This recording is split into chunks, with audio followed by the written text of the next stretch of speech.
Hello, everybody, and welcome to Voyages of Dusk and Dawn. How is my favorite party doing today? Great. So excited. Excellent. Yeah. Yes. Where? Yeah. Where did we leave off? There was a place we were in. Yeah, we were in Yes. Wexland. Wexland. Mm-hmm. I just sentenced my minions to go mining. That's right. Remind us of the plan, because there was a plan in place.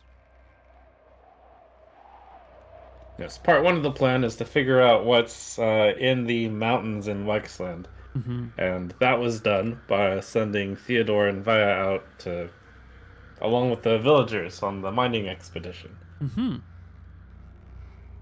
Yes, and you guys went out to where that scaffolding was and inspected and found all these like shafts with silver in them, and people were just sort of peeling back the mountain front to get to these like silver cores and then chipping them out and just letting all the rocks fall into the sea below.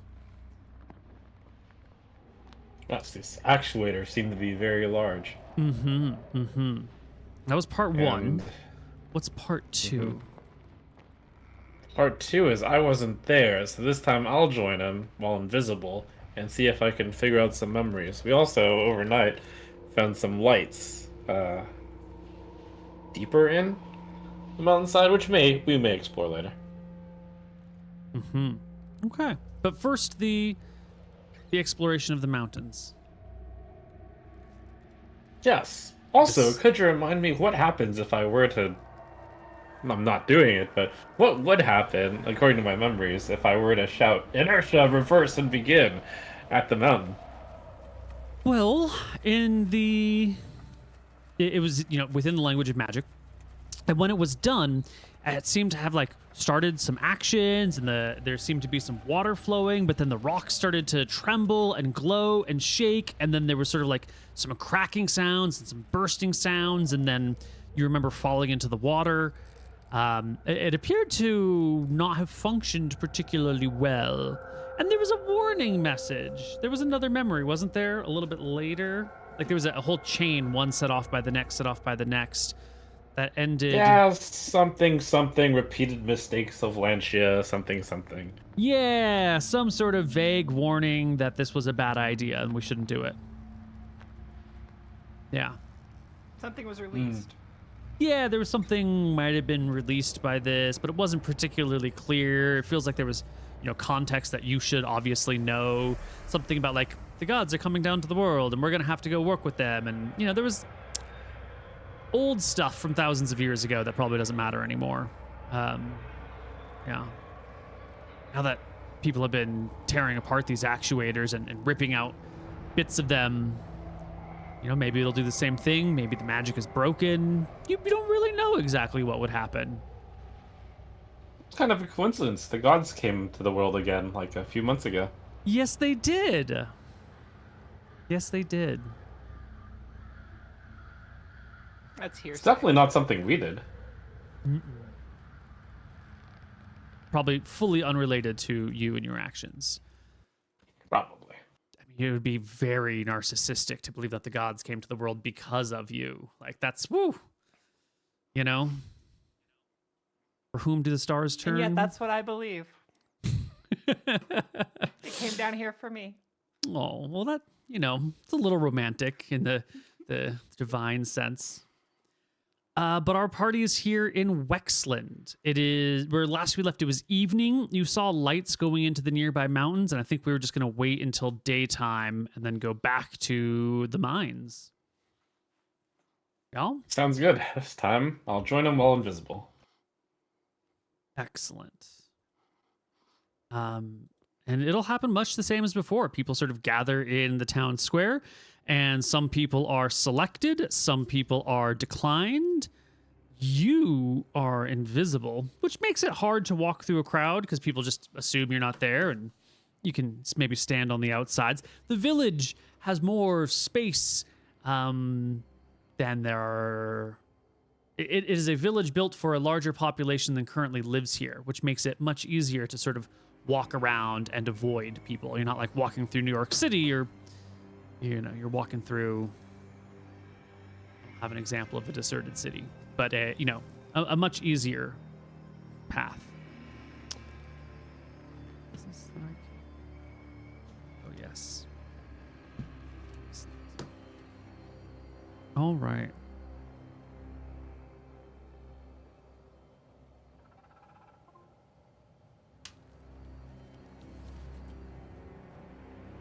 Do we get picked for work duty? Via with only the 9 strength. You get picked for work duty today. Yes, you do. It's pretty straightforward. You know, you are not as malnourished as the other people around you, and I don't want to make them sound like they're emaciated, but these other local villagers do have that like look of fatigue and wornness to it, and your clothes are still fairly nice, and your health is fairly good, and you've got the the pep in your step of someone who is healthy and ready to labor. So the 2 of you, amongst others, will get picked. Others will be sent back to do whatever it is that they are. You'll notice that there are a few folks who get tagged for something else. That's not clear. And they go through all the folks who are assembled and like you, off to the mines. And then a little bit later, it's like you, and you with me. And they get taken out to do who knows what.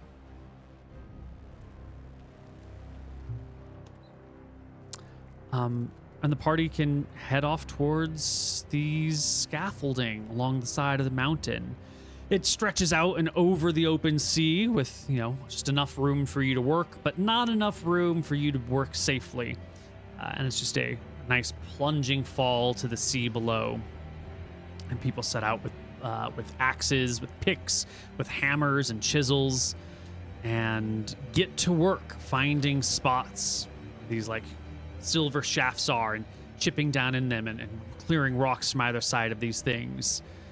You'll hear throughout the day as rocks tumble into the sea. Occasionally they bump into some scaffolding, making the whole thing creak or sway. Now, Vincent, you said you want to follow them out here.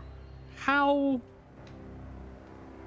It's a narrow space on this scaffolding. Clearly, people can work enough to swing hammers and axes, picks and whatnot.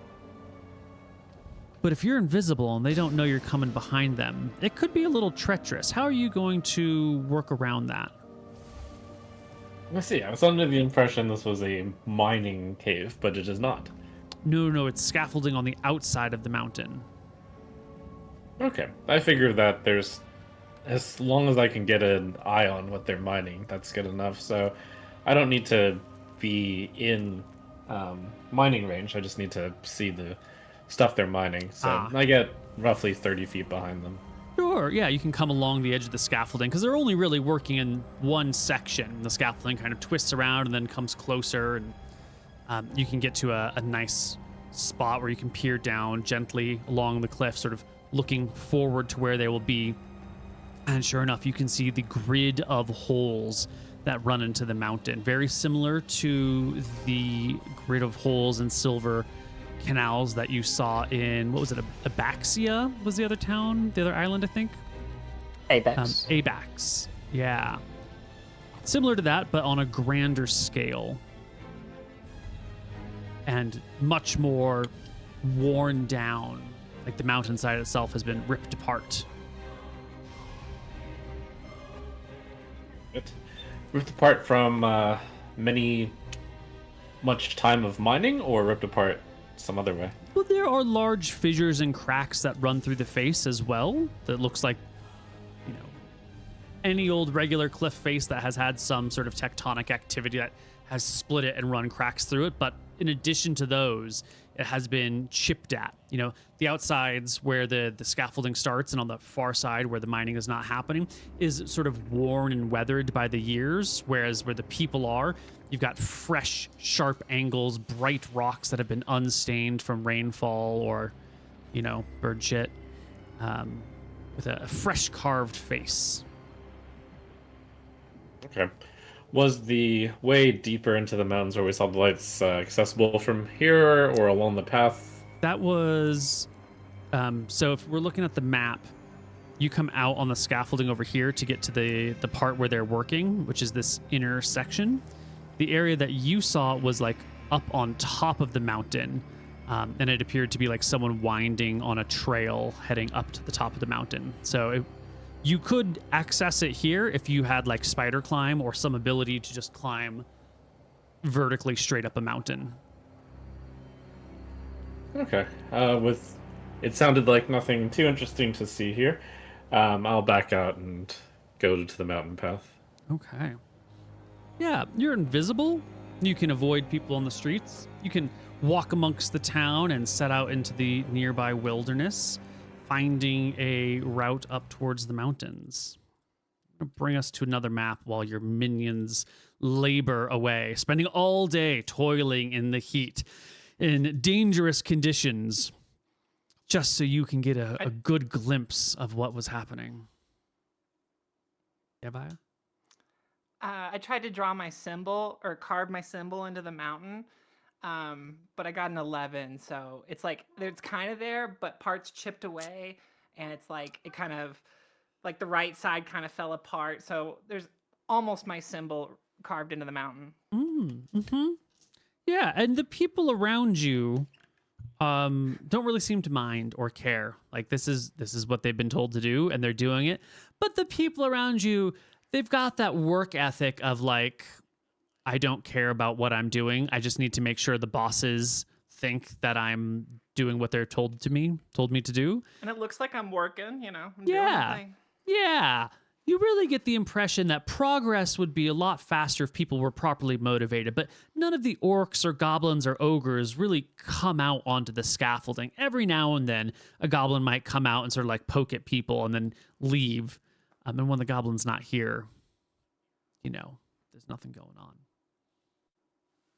But up in the mountains, you do find a trail worn by wagon tracks, by ogre footprints, and by, you know, the many booted feet of people and monsters that have come this way. Bring you to a map.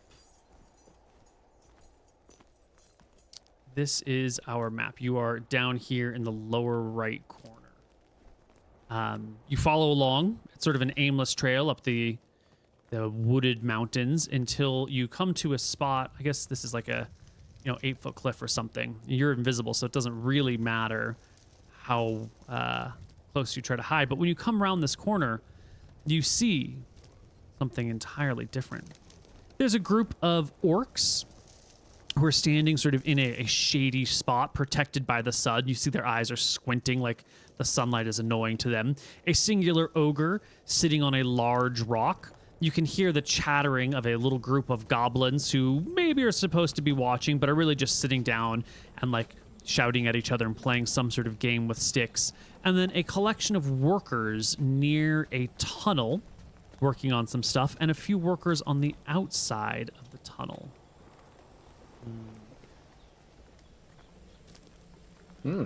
Yeah, the within the tunnel. Let me take a quick look at some of your statistics. Make me a perception check, Vincent, to look into the darkness of the cave. Your position. Great distance. You can't see. Like, the sun is coming from behind the mountains, which, casts all of this into a lot of shade. And there's clearly people working at the mouth of this cave, and it's clearly like a tunnel of some kind that heads in.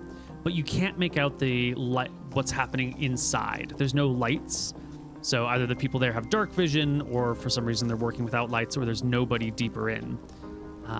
And rocks are being pulled off as people sort of excavate the mountainside here, and rocks are being piled into these carts.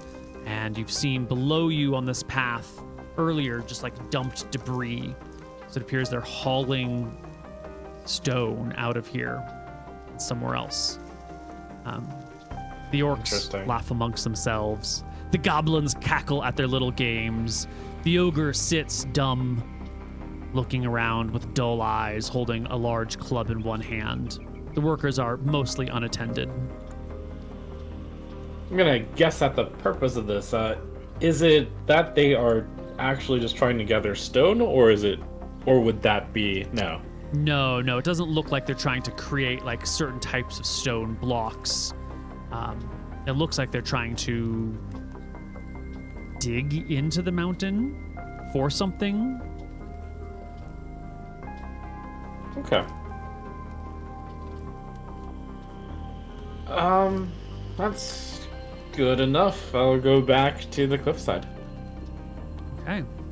You head back into town, back towards the cliffside, passing some of the guards that exist out there, standing high above the ocean as it laps beneath you. Are you still carrying our weapons, or did you leave that plan behind? If that was the plan, I'll carry some weapons, sure. I mean, maybe it doesn't make sense anymore. Maybe it's more reconnaissance, but I felt like last time you said you were gonna, in case we got jumped, but that didn't happen, so. Yeah, I'll say I was carrying 2 lighter weight weapons. We had, short sword dagger, something like that. I'll go back to this cliffside and... How guarded does it look? Well, there's really just the one entrance to where the scaffolding is. And there's a group of goblins, maybe like 4 goblins hanging out around that area, but they're like in a tent that has the sides pulled up most of the way so they can like see around them, but they're sitting like in the darkest part of the tent, sitting in the shade, hanging out with each other, doing their own things. There is an ogre who's sort of sitting near the goblins, and he's got one big stick and a small for an ogre, large for you, rock, and he's just sort of like carving at his big stick with his rock. You don't see any orcs around here, although earlier in the day they did come through and organize the work party, but the orcs seem to have left. So the immediate guards are 4 goblins and 1 ogre. Okay. I will go back to the bakery where our HQ is and await the end of the day. Okay. Hours pass. Our party eventually gets some water, gets a little scraps of food, and can come back to the bakery late in the day. Are you just chilling invisible the whole time?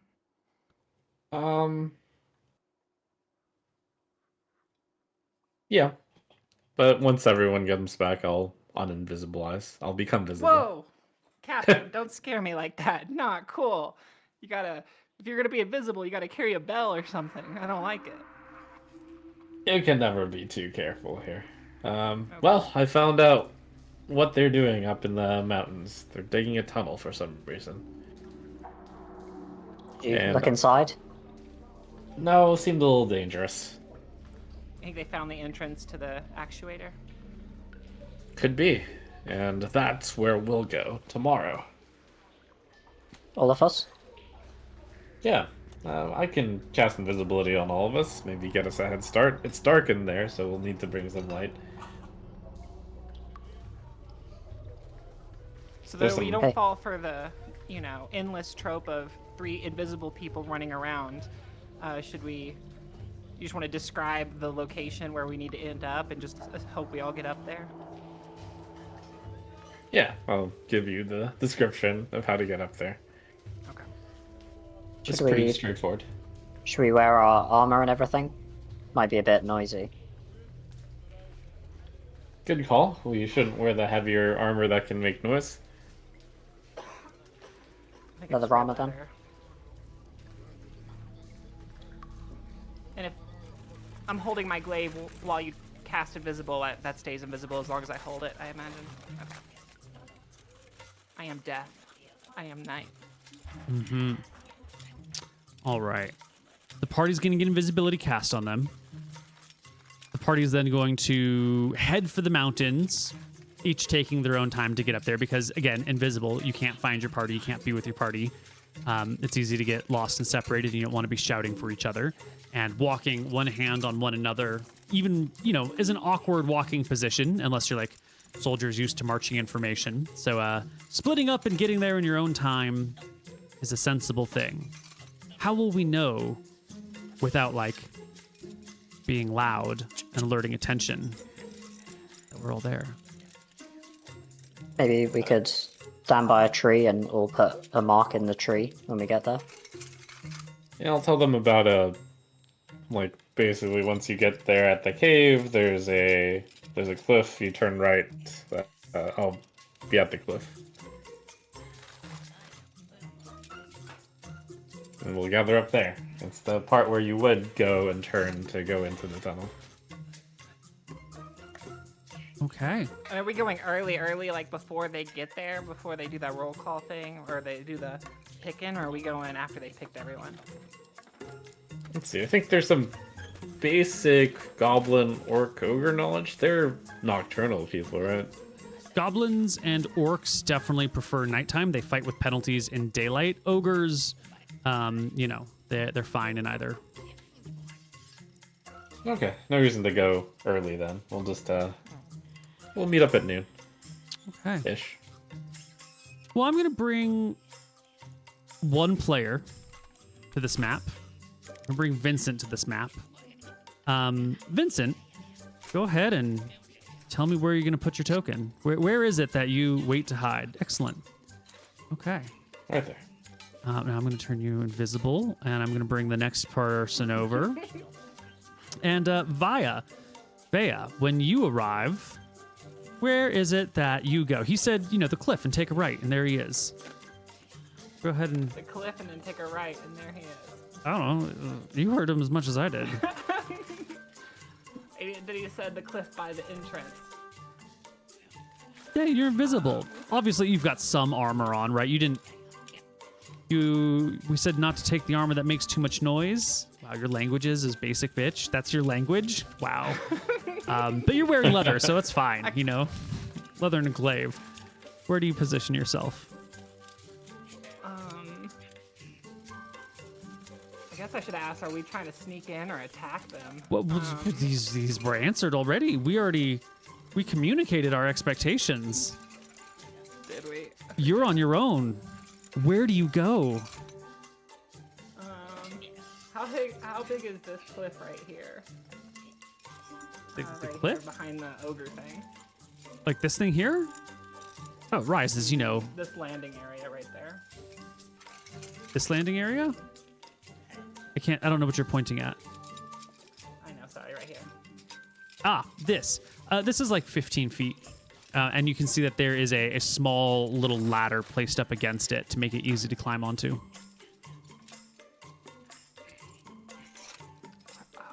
Sorry. Okay, I want to go up there. Okay. Wait, no, because he didn't say ladder. I want to just go over here. Just want to sneak through everyone and line up over here. To get there, you're going to have to get super close. You're going to have to pass by all of these people and things, yeah? Okay, fine, then I'll go up the ladder. I want Go here? to hang out up here. Yeah. Cool. Fortunately, we had a nice conversation that might dictate where you are. For our last character, who now might have too much information, where is it that you go, new character? Yes, I go here. Are there any marks in this tree? No. I go to this tree. Are there any marks in this tree? No. I go here. Are there any marks in this tree? No. This one? No. No. I love it. No marks in that tree either.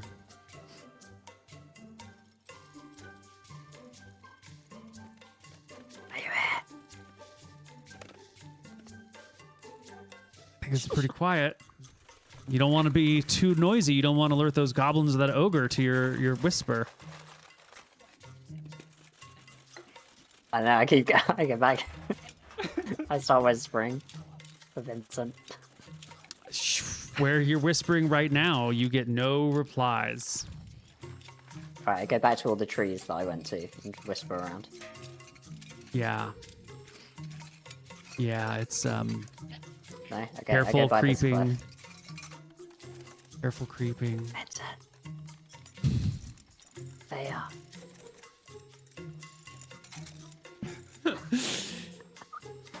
so glad Roll20 let me added the feature of putting one player at a time on a map, because the people are always like, let's travel invisible together, and finally we get to expectations can be fulfilled. That it's harder to do these things. Easier said than done. I guess I'm here. I guess I'm the first one here. I go to this tree and I leave a mark. Excellent. Our party is scattered across the area. No two people in the same place.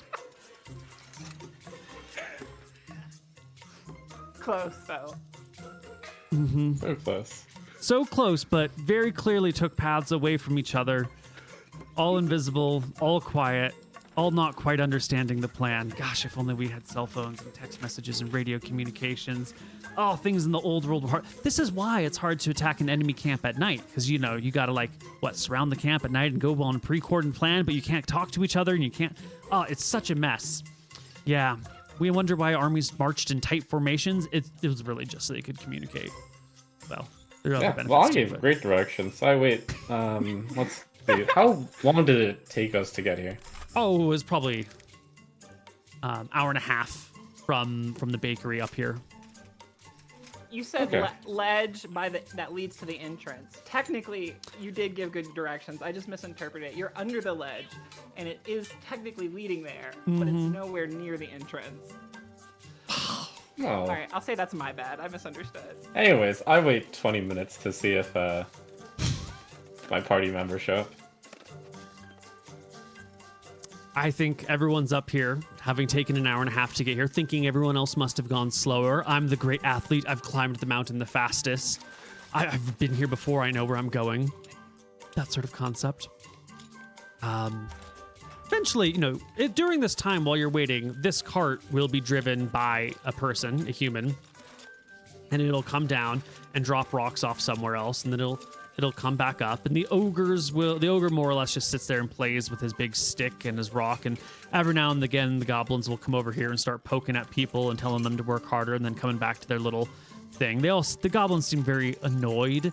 I mean, the sound of goblin always sounds annoyed, but these people, they're squinting in the bright light. They're often covering. Sometimes they're just standing there talking to one another with a hand over their eyes, just to sort of not be in such annoying lighting conditions. The people here, you can hear the sounds of picks and working happening. And they don't talk to each other too much, but the humans don't seem too bothered. They're not trying to stay completely silent. The ogre seems completely bored. It just sort of kicks at the ground, plays with the big stick. Eventually he gets it sharp enough that he, chucks it like a spear over in this direction, and then taking his big hulking mass comes on down to one of these trees, breaks off a branch, and then comes on over and starts carving. And then he has rock breaks and he cries in outrage, and he goes over here and he picks up one of these people in rage and just sort of shakes him and tosses him onto the ground, and then comes back and tries to work on his stick again, while the individual is clearly had the wind knocked out of them and is propped against the wall to recover for a little bit. After that ogre has played with this tree, let me see. It's only attacks that make you uninvisible, right? Visible? Yeah, or anything that could be interpreted as an attack. It's kind of a broad net, Okay. but yeah. Some spells, maybe. Sure. I'll wiggle a branch around here. Yes, I think if you wiggle a branch around there, the goblins aren't paying attention, but the rest of the party will definitely see a branch wiggling for no reason whatsoever. The miners are all looking at the wall, except for the wounded person, who might notice you. But the other party members can eventually catch sight of this and hurry over. What took you all so long? I was the first one here. No, I was the first one here. No. Oh, I was, you idiots! I was on the ledge. it? I was at the ledge that you said by the entrance. Anyways, let's sneak past that ogre into the tunnel, shall we? Okay. And then Should we draw its attention over here, like with the tree somehow, or just we walk it? We're just walking. No, just go. Yeah, let's just go.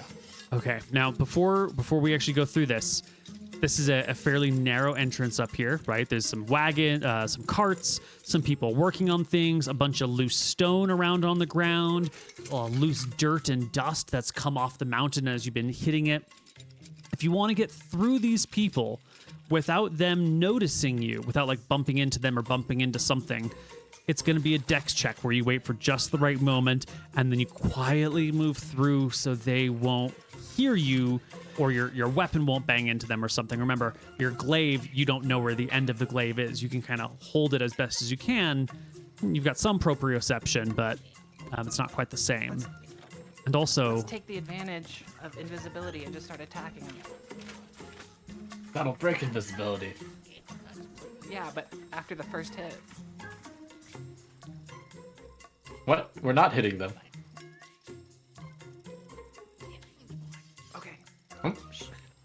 But yes, if we get noticed, then you have my permission to go ahead and attack them. How will we maneuver into this cave? We've already determined. Once we make it past those humans, meet me on the right side of the cave. You know, just past them. I'll be on the right wall. Okay. Are you sure? I'm not so sneaky, especially with this shield. Well, if we get noticed, just attack some goblins. No, let's all three attack this orc, take it out, and then we could just pick off the goblins. What if there's more inside? There's not. Wait, are there even any orcs here? There were orcs They're probably yesterday, inside. but no orcs today. Right. Okay, should I go see if there's anything inside, or are we just committing this plan? Should we just go for it? Yeah, Roll we're a just gonna dex go check. inside. Again, it's hard to coordinate while invisible and silent. How do we do this? Does everyone go at the same time and just hope that it all works? Do we send one person in and do we do it one at a time? How do you manage? Makes sense. We'll go via me, Theodore. It's via. Count to like 2 minutes. But I rolled a 27, so I'm gonna sneak through here. All right. So Yes, Via I'll goes say first. 30 seconds instead of 2 minutes, which is quite a long time. Via goes first. Sneaks past without any problem. Before anyone else goes, there are rolls to be considered.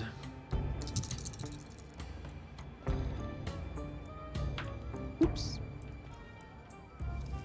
Excellent.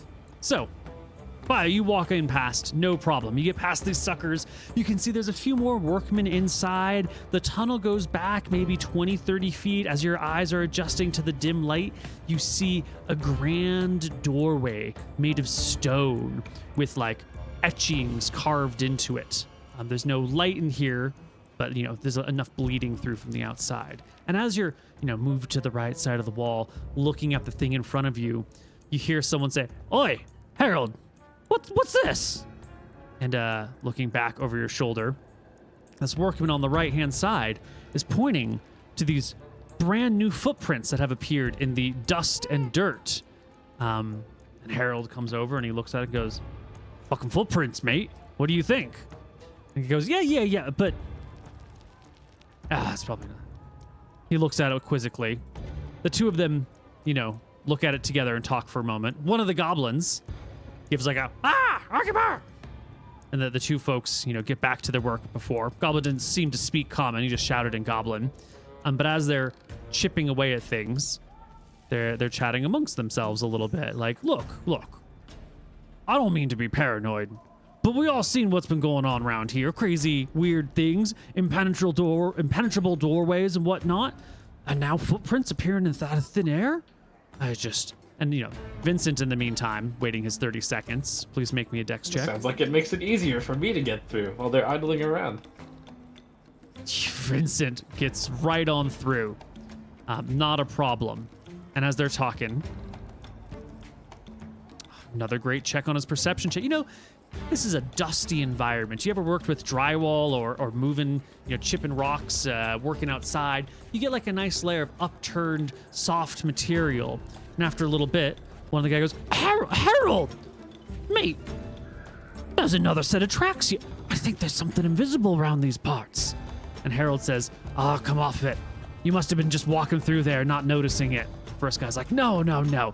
I ain't stepped there at all. I've been looking at it real fiercely like. What do you think is going on here? Do you think there's a creature around? An invisible something? What could it be? And Harold's like, dude, it's nothing. I'm sure of it. Stop seeing ghosts everywhere. There ain't no ghosts to be found as the last character. Are we ready? I've got 10 decks. You got this. Yeah, buddy. Oh, Theodore. Oh, Theodore. You're waiting for the right moment. You go to step forward just as this guy turns around and goes to, tap Harold on the shoulder. You bump directly into him. He tumbles to the side. He makes a dex check of his own because he wasn't expecting this sort of impact. It's not necessarily a lot. He cannot have 4 dex. He's a minor. He's got to have more than 4. Is that defined as an attack? Do you go visible immediately? No, I think if you just bump into someone fiercely like this, I would love the rules to be that way, but they're very clearly not that way. But this guy goes stumbling and lands on his butt in the mine. He gives out like a yelp. What do you do? I try and hurry past. You scurry in near the others. You'll probably end up bumping into the others too, but you're all expecting invisibility. Other folks turn to look at what's going on. A couple of the goblins come on over and start jabbering. And the guy on the ground, puts his head down, meekly gets up, starts saying some crude goblin words in a thick accent. You're so clumsy. Come on, let's get deeper in. One of the goblins smacks him with the back of a hilt, and they go back to their thing. And as you guys go in, one who hit the ground goes, "Harold, something touched me. Something walked into me. We're not alone. What do you think it could be?" And Harold, this is a whole new sort of thing. He lowers his voice, and as you guys walk in, you miss out on the rest of that conversation. But it's clear the workmen, at least, are aware that there's an invisible force here. The goblins, it appears, and the ogre don't speak the common tongue. These guys aren't talking quietly enough to not be overheard, and these folks have not noticed or cared whatsoever. Inside the hill, there's another 5 people right up against the back of where this archway is, and they're carving out 2 different paths, one to the left side of the archway and one to the right side of the archway. And then the 5th person is like hauling their dirt and rocks and putting it in a cart to be rolled out at a later point. Oh, so is this not very deep? It's just an archway? It's like 20 feet in. Just off the map. Okay. I'll inspect the archway. It's maybe 8 feet wide, 10 feet tall. It has a whole bunch of runes carved into it, like symbols of magic carved into it, like you would on a magical portal or a protected or warded doorway of some kind. They clearly have importance and meaning to them. That's great. I prepared read magic today. Is that something that would break invisibility? Let me see. Would you put the invisibility spell in chat for us, please? Sure. It is, if you scroll up, the latest excellent. spell. Creature touched. Even allies cannot see the invisible creature or his gear. Items dropped or put down become visible. Spell remains effective until it is magically broken or dispelled, until the wizard cancels it or the recipient attacks any creature or 24 hours have passed. Thus you can do all these things, climb stairs, but if you attack, you immediately become visible, although invisibility enables you to attack first. The priest spells Bless, Chant, and Prayer are not attacks for this purpose, so read magic will break invisibility. Well, what did it say? Casting spells will break it. Specifically, it says the priest spells Bless, Chant, and Prayer are not attacks. That's true. Read magic is not an attack. I think we've had this problem before. Read magic is super not an attack. Yeah. With this version of invisibility, because I like to alter the rules for this campaign and that campaign, and I never remember which rules we're working with. which is why I asked them to be put in chat. So yeah, read magic is fine. However, read magic does have verbal components, material components, and somatic. So you can make your gestures, no problem. You can pull out your clear crystal or mineral prism.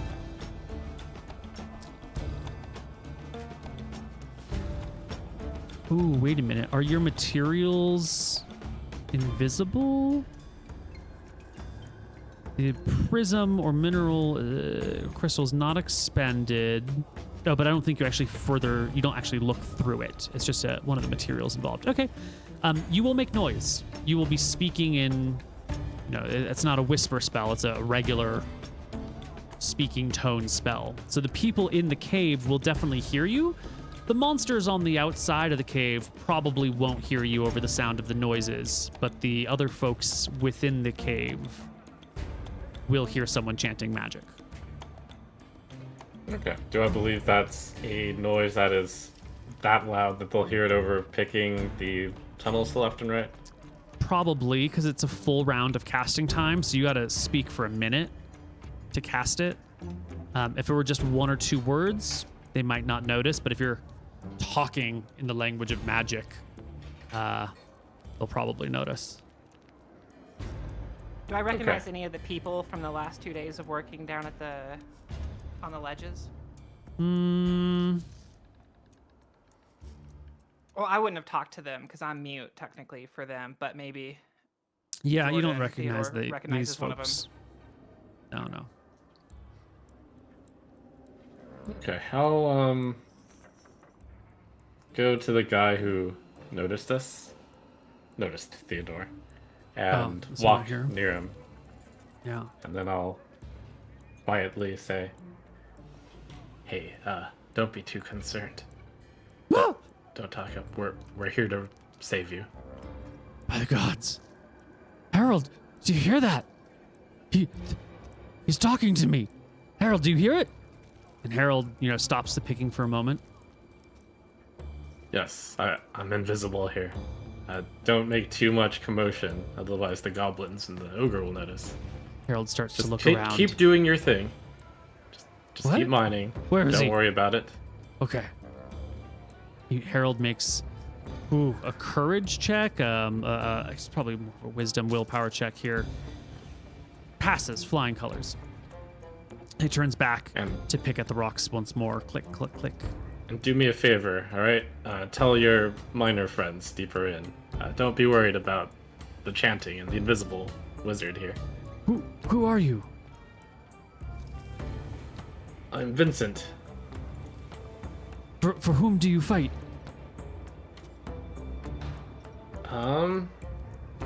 Trekkus. Who? I'm on your side, all right? I don't like these goblins and ogres and orcs as much as you do. Give me a charisma check. An invisible man saying, "Don't worry, I'm on your side." How persuasive can you be? Because that could scare the bejesus out of some folks. A 19. He hesitates and he goes, listen here, Mr. Visible Wizard. I don't want no trouble. All right, I don't want to die here. Good. Then just don't make the goblins or ogres suspicious at all. And let your fellow workers know to not be too... Don't raise an alarm, or don't cause a commotion. He nods, and then he sort of says in a loud voice, Oi! Oi! Guys by the gate! There's someone here? He kind of looks towards the goblins as he keeps doing. The goblins don't seem to care that he's shouting a little bit. Oi! Guys by the gate! There's an invisible person coming on through. He says he's on our side. Guys?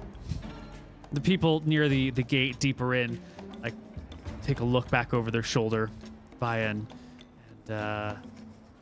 Jordan's character's name, Theodore. Via and Theodore. You see them look in that direction, and they sort of like put their picks down for a moment and look back.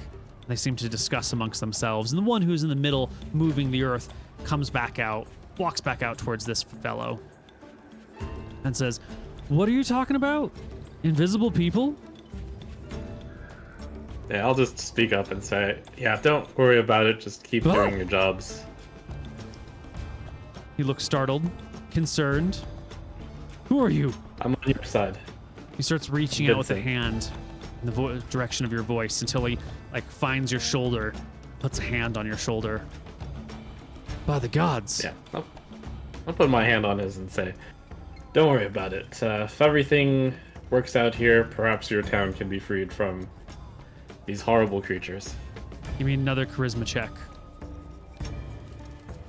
This guy looks right past your face and nods solemnly. "All right." He heads back towards the inside, and you can hear him talking to the others, being like, "Yes, there's an invisible man out there. He says he's here to kill the goblins and ogres and orcs. I don't know what the heck's going on, but I'd let him do it if I were you." He didn't seem distrustful. He seemed calm and centered.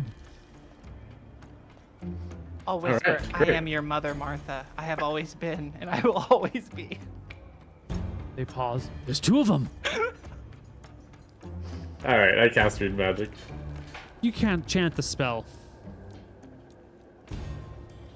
The ogre and goblins outside don't seem too concerned. They don't really react. You cast Read Magic, and you can read the arcane symbols written across this doorway. They are not quite so much like a written conversation or sentence, but you can tell what symbols they are and what they mean. And they appear to be like very basic symbols of protection. How do I... Like if you were to look at like ancient Egyptian writing where you've got like, this is a symbol of a horse and it means horse, and this is a symbol of a fish and it means fish. It's sort of that level of magical writing where like, this is the symbol of like, I am drawing energy from the plane of fire. And this is the symbol for I am like, you know, narrowing this in this sort of, you know, magical shape. And then I am constructing that magical shape and mixing it with this element from over here. And it sort of reads more like a mathematical formula than it does a sentence. And it sort of puts together a picture of very old styles of magic, very like primitive styles of magic that you wouldn't use. You've got like more refined, more efficient methods. And it's important here that we talk about this nuance of magic. Because in the old days, you're a well-educated wizard, and one of the top areas to become a wizard in all of Arcadia.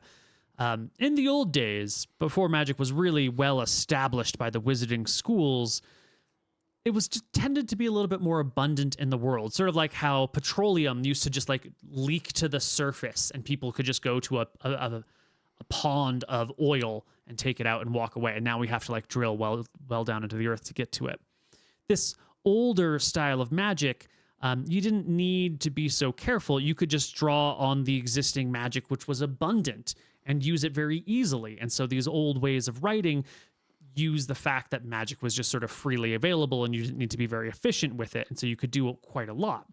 As the years progressed and the ages moved on, magic began to get a little bit harder to use, almost like the easily available magic had been removed from the world or accessed already, or the gods had tamped down on people's access to magic. There's a lot of theories of why this might have been. But this is sort of the common understanding of your time. We could talk theory for ages.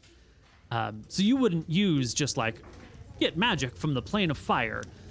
You wouldn't have access to like 100 units. You'd have access to like 5 units, and then you'd want to like control those 5 units very carefully. More like, you know, using a microprocessor rather than using a steam engine.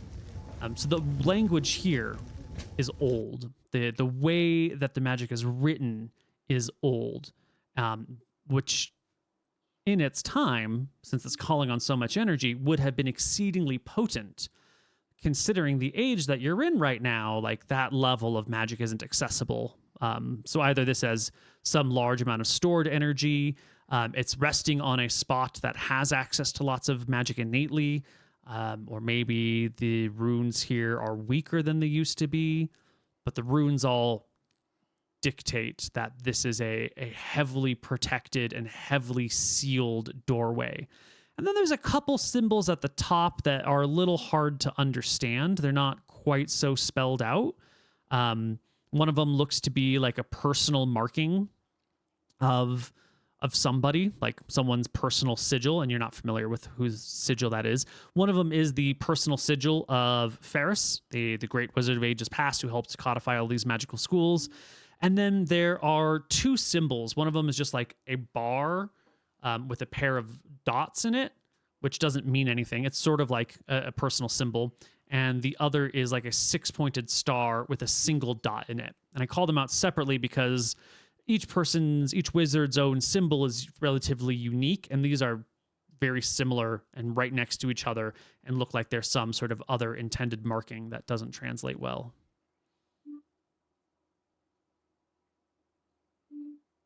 Okay. And there's three. There's a circle with 3 dots on the outside. There's a bar with 2 dots in the middle and a 6-pointed star with a single dot in the middle. Yeah.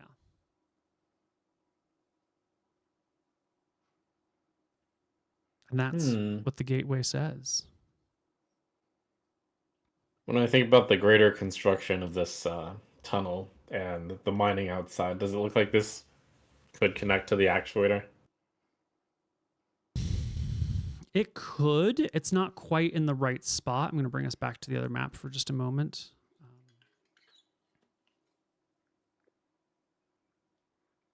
The actuator stuff is all like centered in the middle of the mountains right over here. And you're currently like over here on this side of the mountains. So if you wanted to get through to the actuator, you probably want to tunnel from an easier place.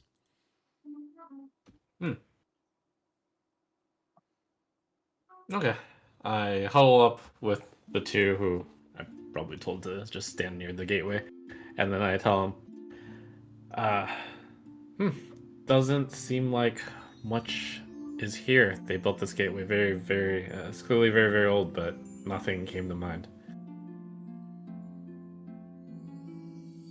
It looks like they're excavating some ancient structure that was probably down here. How old do you think it is? Thousands of years. Like similar time to the actuators and everything? Yeah. You said in one of your memories they something was released. I think whatever it was, they captured it and sealed it in here. Had protection magics, right? Maybe. Thinking back on the memory, did it look like the thing broke out of the mountains at all, or did it come from the ocean? You didn't see a thing. You just heard someone talk about it later. You never saw a thing. I know that mark. That's of Ferris specifically. I don't know if Ferris would put his mark there just to like tell people that this is a prison. Do you know they mentioned in that memory? They mentioned the other names, right? Esther and Lord Divan and Starlight and Ferris and Trenzor and Ibrim. Maybe as one of their marks. Makes sense. It indicates that they were here. Indicates this is important. But looks like it's very buried. Do you think you could open it? Is that even possible? Would we want to? What's the Forensian word for friendship?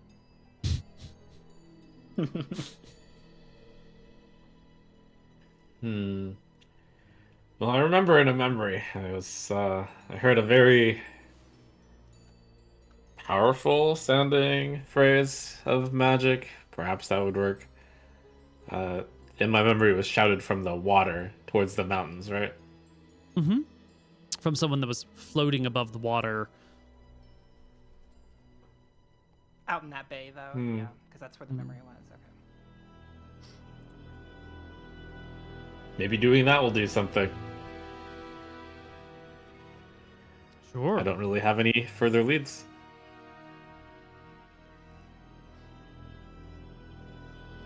You can try that tomorrow.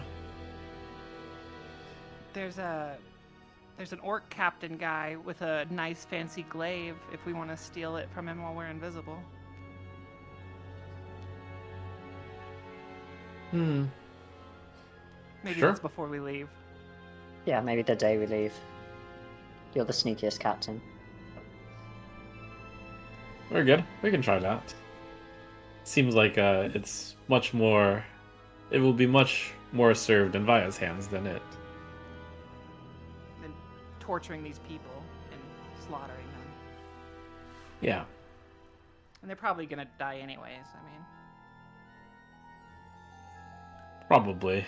Someday Drakus will come and relieve Wexland from these terrible creatures. Someday. Well then, let's head back to the bakery, shall we? Okay. We leave the cave behind. Did we say anything to the miners on the way out? Martha blesses you. And to you. Party can leave the cave, head back down the mountain, meet up in the bakery, which is a much easier place to reconnoiter and reconnect. And we'll take a short break right here. We'll see you on the other side with a little more Voyages of Dusk and Dawn. Hello, everybody, and welcome back. So, back in town. Back in the old baker's house. What are we going to do? We have a group discussion about what our next steps are, and I say I'm out of ideas. I think I'm just gonna shout that magical phrase at the rock wall.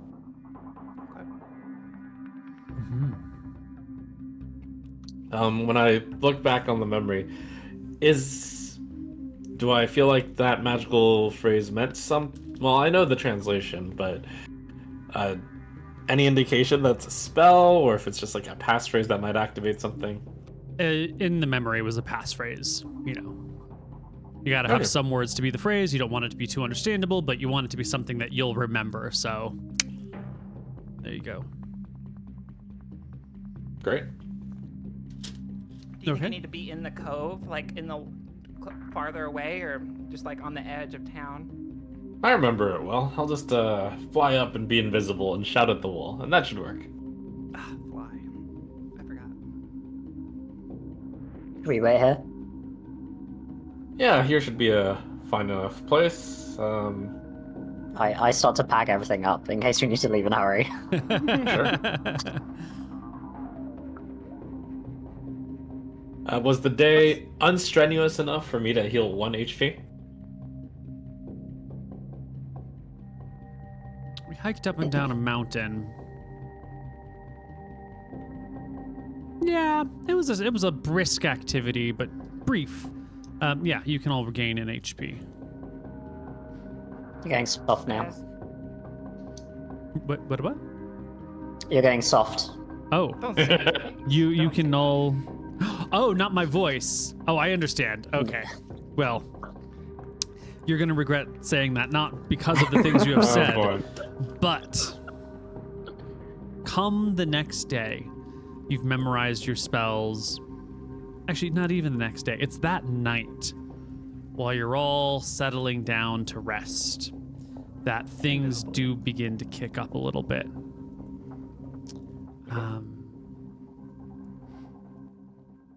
It's a slightly more intimidating soundtrack.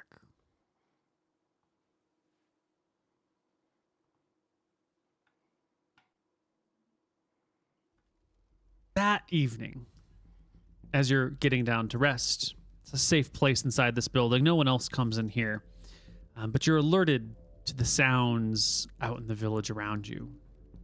You're alerted to the patrols, the groups of monsters walking through the streets with torch and flame and weapons and armor, all being readied. As folks, it's down here, this lower section.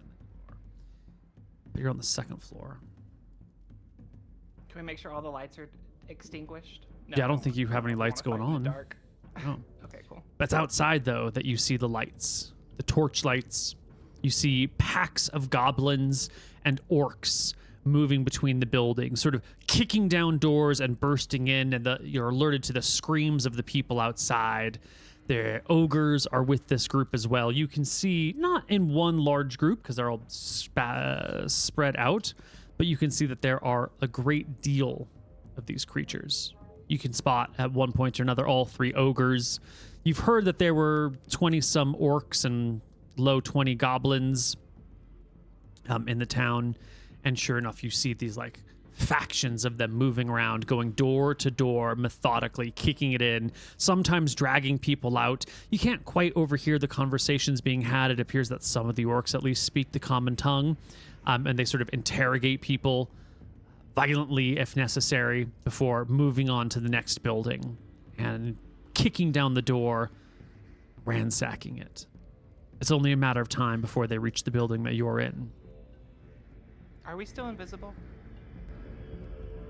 No, we probably didn't. Well, I dropped invisibility. You'd probably need to eat at some point in time and like go to the bathroom, and these are things that can become difficult if you can't see yourself. Squat, wipe, put food in mouth. I've done it my entire life. Yeah, but how do you know when you're done wiping? No, but the tissue isn't. Wait, do we have tissues? That's true. There's no tissue. You're right, but you'd just be using like a piece of corn or something, which would not be invisible. You're right. No, that'd be fine. That's fine. Yeah, you could do it. Captain, should we hide on the roof? Should we get ready for a fight? What should we do? Is there an easy way to get to the roof? See, the 3rd floor. No, there's not a clear roof access. Not even clear attic access. These old houses, man. Do we have enough time to get out of the house before we're spotted? Yeah, the sounds of these people kicking down doors and searching buildings alerts you to their presence well off. You got plenty of time to get into the streets. Okay. We could hide in one of the abandoned buildings. They probably won't search there. You are an abandoned. Sounds like a good idea. Well, I meant like the burnt down buildings. That's a little bit far away. I don't think we need to go to those extents. I was just thinking of going to this corner over here and then just relaxing against the wall. Just outside. Yeah. Now, the party we had You're said visible. was not fully invisible, right? It is a deep inconvenience in day-to-day life to be unseen by the people around you, or to be unable to see yourself or the things you're holding. You know, at some point, someone would have set down their weapon, right? You're not going to hold your weapon in your hands when you're sitting in a room nonstop for 12 hours and like cuddle it while you fall asleep. That's an insane proposition. Technically feasible, but you know, realistically My security unlikely. glaive. I gotta cuddle it. Yeah, but That's fine. We have the close. imagine- We can sit over here. Kind of. yeah, we should blend into this corner very well. Ah, because you've There's got not your a door cloaks. here, right? Yeah, we've got our cloaks. There are there's doors a right door. there. Ooh. Nah, we're trying to do a place that isn't door adjacent. What about out in this field right here, over to the farther to the left? They're Yeah, not the gonna go in field that looks good. field. Okay. Yeah, with your cloaks on and lying on the ground, they're not going to be able to see you, especially if this is a nice natural environment. I think the chances are like 99. Well, that's fully outside. Let me take a look. Field is pretty good.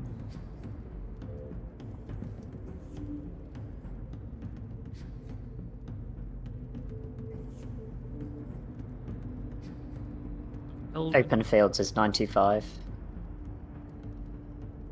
How much crop overgrowth is there here? Like, can we lay down between the crops, or has it already been like? Pretty minimal. Yeah. Okay. 95% chance. That's pretty good. Eventually, one of these orc, goblin, ogre patrols comes by you.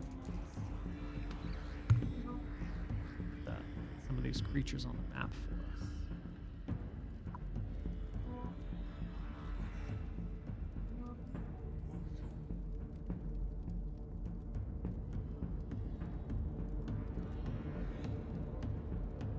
Four orcs. And 1, 2, 3, 4 goblins. It's very clear that the orcs are in charge and the goblins are doing the minion work. They've just searched this building right next to you. And now they come out over here and they head down in this direction. The goblins, as they arrive, quickly go to surround the building on the back sides. The orcs come for the front, and 2 go for the door.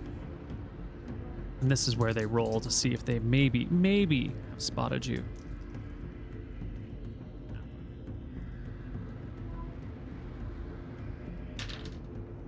They don't.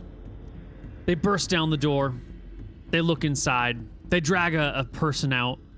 You see a couple of goblins come on in. A couple of orcs come on in while the 2 outside hold the person hostage. You can hear the sounds of ruckus, of things being knocked over, kicked around, picked up, strewn across the room. Go ahead. This is a great distraction, I say. Let's go into that building they just searched, and then I'll start crawling my way over there. The group then moves I think it was on the to one the next above building. us, right? Party crawls slowly but surely away from mess. You get into the building without any problem. The orcs and goblins start harassing the next building. There's no one in it, but they go through it anyway. You can hear the sounds of everything being upturned. They move on to the next building. You can see out the windows another patrol on the north side comes by, going this way and heading into this building, and then this one, and then this one, and then this one, and then up through the rest of the town. But your building's already been searched, so it should be safe. Hours pass in the nighttime as these creatures go about making destruction, searching things. Occasionally, stray goblins will walk through the town on their own, poking their heads in, looking around. One of them goes into the building across from yours on his own. And you can see when the lone goblin comes out of that building over there, he's got, something tucked underneath his arm that he skips away with back in the direction that he came from. I wonder what's got them on alert. Well, rest up as best you can. And I just relax in a corner of this house.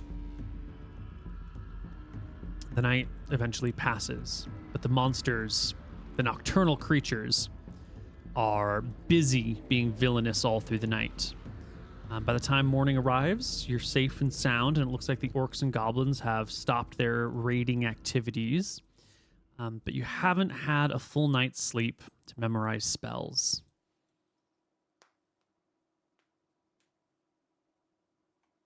Oh. People in the town are clearly tense from the previous night's activities. Is this a good time to continue resting then? Until I am. Right. The 3 of you rest. We've not marked off rations for a couple of days here. Whatever you've got on your characters, please mark off yesterday's and today's rations. Okay. I've got 3 rations left.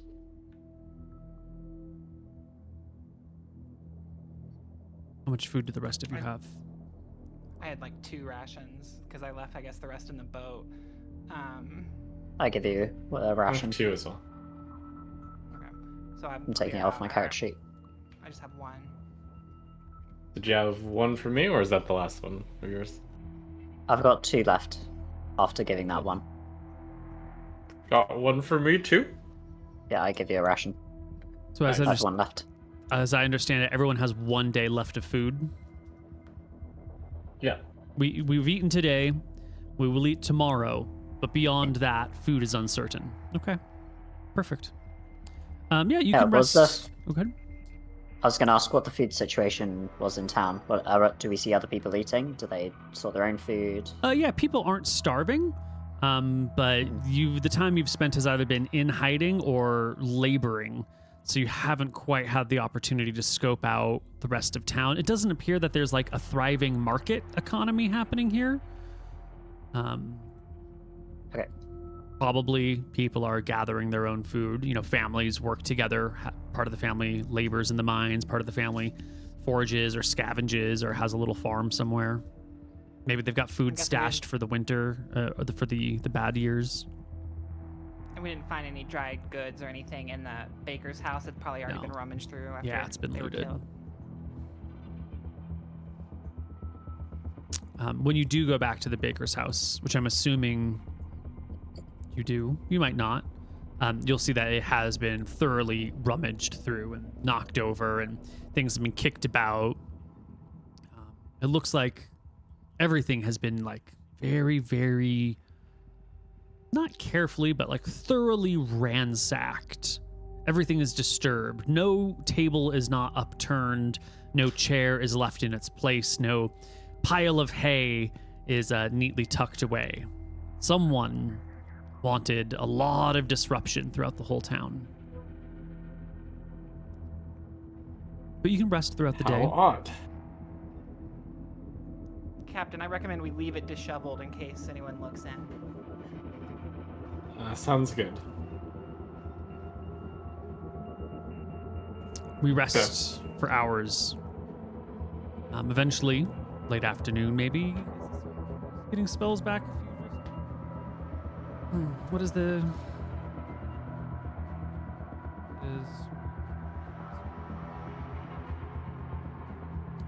Good night's sleep, right? Uninterrupted hours. Yeah. Think you need proper bed rest, and when it's denied by being harassed throughout the night, you'll need to wait until the following day after a good night's sleep to learn spells. But that's fine, right? You have one more day of rations. It's fine. Take the day off. I'll heal for 3. Excellent. You take the day off. The party rests. You gain 3 hit points. We keep a low profile. When people walk through the streets, we make sure we stay away from windows. It's all easy peasy. Low voices hiding in the town. Nighttime comes again. The enemy makes a check. Okay. Nighttime comes, and this time there is no disruption. There is no town-wide raid. Passes without cause, without problem. I have no rations remaining. Okay. Wake, you feed, you memorize spells. Today's the day. Today's the day. Tonight's the night. Mm-hmm. Yeah, I'll recommend the party get in a place where you can see what happens when I shout the words at the cliff face. And then I'll cast invisibility and fly over to the place of my visions. You zip on over out to the bay. Find a spot that matches your vision, a nice distance. You can hover in the air as the winds whip through Wexland. You can see the laborers toiling around.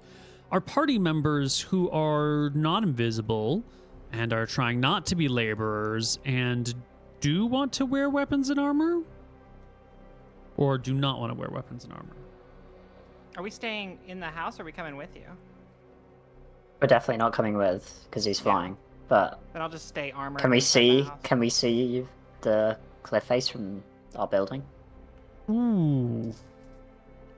Possible, but not entirely sure. Why don't you roll me... I'll give you a 15% chance of being able to see the open area where he's going to be from your window. So 15 on a D100 or lower. Yes, you can, from the safety of your house. In that case, I guess we're armored up and we just kind of peer out of the window, trying to avoid being seen by anyone. Theodore, while we wait, you want to play a game of cards for 20 gold? 20 gold. Yeah. Sure. 10. I use my special deck of cards. Excellent. Yeah. Wow, you've got a huge advantage here. You've been looking and using these cards for some time now, right? Mm-hmm. Taking afternoons off, just playing with them, trying to get to know them. No gaming proficiency. No gaming. But I don't know if that matters with this specific card. It'd be more of like a cheat proficiency. Or a lie, charisma, intelligent. I don't know. Yeah. Well, I think this is just a series of truthful checks. Can I get an intelligence check from Theodore? 25. It's possible that you might notice that Vea is doing really, really well. But would you think that they're cheating? Would it even come to mind? This is where we do the truth and lies check. I don't know if you would actively suspect her of cheating. Never once told you a lie, Theodore. I've been your best friend. So they are lying and you are unsuspicious. Vea and Theodore, make me a charisma check. Stop. Oh, boy. Oh! Wow. Yeah, you have no reason to believe that you've been cheated, but you get swindled out of 20 gold. And then I offer you, do you want another round for 20? You can win yours back, double or nothing? No, I lost too much. Okay. I'm taking off my character sheet.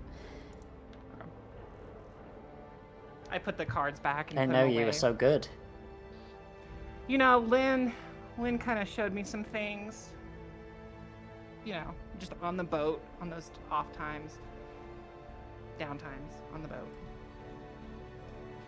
Out over the bay, flying high in the air, wind billowing your clothes around you. Vincent Mapper. Yes. I face the cliffside, and I take a moment to think about if this is horribly irresponsible, but I feel like surely if something were down there, it must have already been released. And anything here will just serve towards figuring out the mystery of these actuators. I push away the doubts, and I shout at the cliff face with the magical words, "Inertia, reverse, and begin!" Oh, man. There's an ancient magical tool here that once used malfunctioned. The people of this age were then very busy with much, much bigger things. If you make a tool and it doesn't work, do you disassemble it and deactivate it? Like an old oil well, how well are they sealed, you know? Sometimes if it runs dry, do you just walk away from it? Or do you go to the extensive effort to fill it up? According to law, you're required to fill these things up, but that is a law because people don't unless they are forced to. And if you got distracted by the, medieval equivalent of the Second World War, some terrible event, you might have forgotten to disable your actuators. You might have forgotten that these things could have been... Oh, on the other hand, you're a brilliant wizard with plenty of other brilliant wizards around you. On the other hand, some of these people got killed rather quickly afterwards, and everything fell into, extra chaos after that. Is this just a damaged tool that is being reused and will malfunction terribly? Or was this properly deactivated so that it could bring no harm to anyone? Obviously, that's the right thing to do, but I don't, people don't always do the right thing. If I base it on check, current maybe? understanding, I'd be like, they would only disassemble it if they could use those parts somewhere else. Because, if you're going to a war, could they use any part of this in that war? Otherwise, I think they'd be like, it's on the back burner. It definitely got backburnered. Would they have remembered afterwards? It's going to be a check. I don't think the chances are very good. I think the real world is replete with situations where people have abandoned mines and left shafts open that further generations have fallen down into. Shoddy construction that is dangerous that people have ignored. Who hasn't tried to cut corners when building an oil tanker that resulted in massive spills? Oh. BPD would never. Exxon, upstanding. Or BBP? British Petroleum, just BP? No. You speak the words. The people, like little ants on the cliffside before you, working so hard. When you see little spots of light begin to glow across the cliff face, but it's very temporary before there is sort of a sudden shaking of the cliff. You guys in your house find the earth begins to rattle at your feet. The cliff face begins to crumble and erode. The lights fade very, very quickly. They're only sort of flashing on for an instant before the whole cliff cracks and crumbles, and the scaffolding and the rock wall falls into the sea. The distant sounds of innocent people tumbling to their certain deaths trickles into your ears, Vincent. Oh no. 3 men and women fallen. The town itself shaken. Some of those damaged buildings that are barely on their last legs completely crumble and topple down. Horns and whistles blow throughout the town. People scurry out of buildings. Look around. What have you done? Saved them. What have I done? Is all that happened a small earthquake? Yeah. All that's happened is a small earthquake. That We try again. we do it again.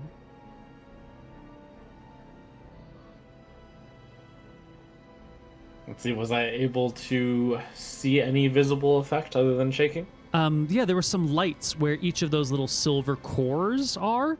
They show, not all of them, but some of them shone with a light for a moment. It sort of glowed, and then was at a bright point for 1 to 2 seconds, maybe 1 to 3 seconds, and then dimmed again.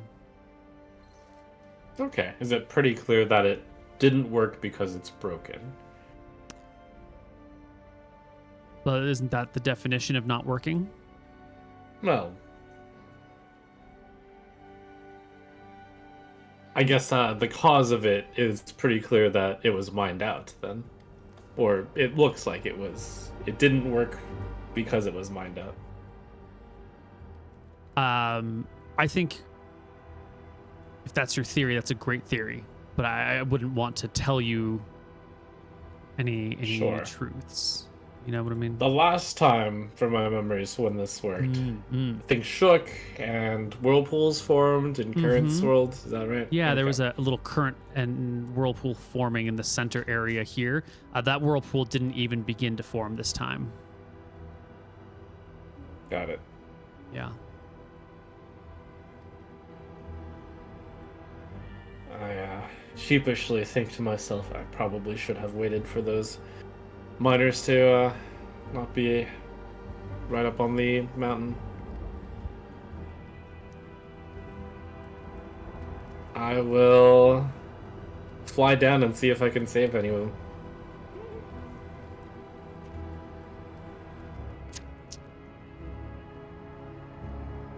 Would you put the fly spell in chat, please? I want to see how much weight you can carry with it. Because you'd have to fly them up a cliff. Concrete. How high were they?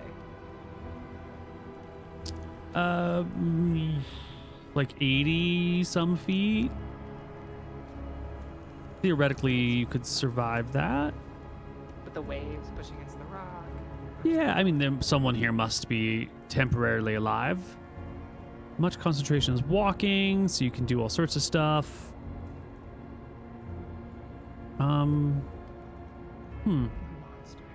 So I think if you could carry someone, then you could carry them while you're flying. What's your strength score? What's your max press?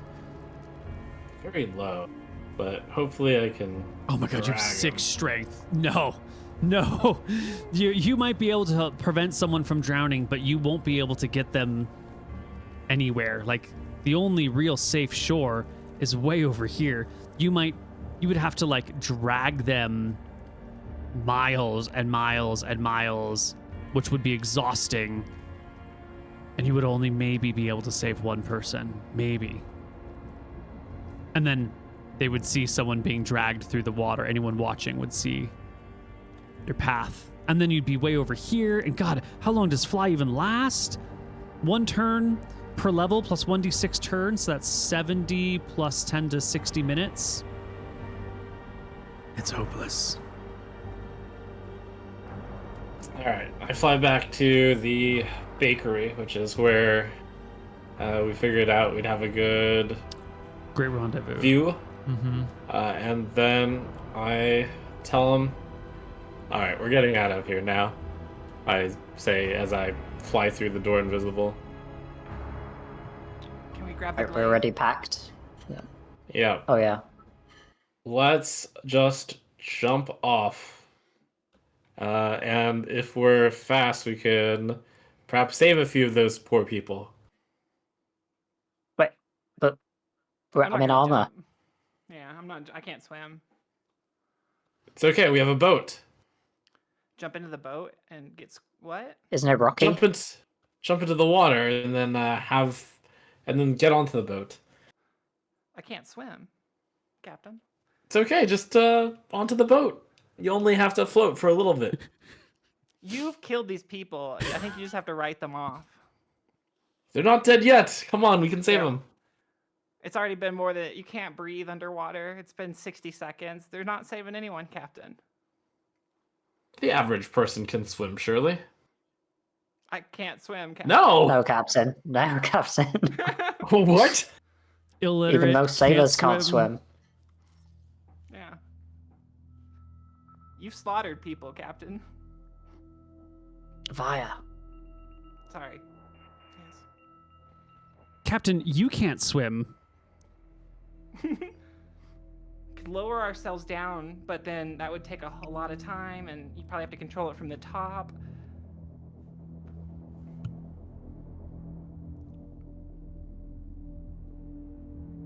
Yeah, how are you supposed to jump off the cliff into the water with armor? Well, he's gonna fly Weapons. down, activate Oh, the boat while yeah. he's flying, and then land onto the boat. Yeah, We're but screwed. if you land on the boat, you're going to go kersplat or break the boat. And if you land in the water without being able to swim, you're going to plunge to depths and then not be able to surface because you've got all your gear. Unless you have 3 flies. Did prepare, ride the wind. So We're gonna be I off at suppose that's sea. our way out of here. And we're Let's just go going to kill that leave thing. that magic glaive behind and this portal, this undiscovered portal behind. Move on to the next Portal? area. The gateway, see portal, gate, Gateway. you know. Yeah. Same. Should we see if you activating that thing changed anything with the portal? It probably didn't. They're probably disconnected. Yeah, I don't think I got the...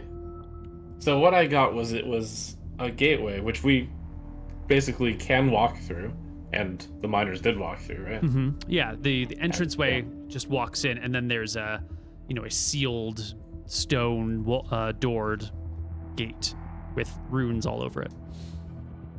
But it's just like a wall. Oh, We can I go thought past it it. We was could go through the part of wall. an archway that people walked through. Oh, maybe I wasn't specifically clear, but it was. I'm going to draw on the map in the upper left corner, like an archway that's what I say, like 8 feet wide and 10 feet tall, and then there's all this writing along the archway, and then this is just like stone wall. Okay, I thought that was already excavated past, but it is not. No, it's not.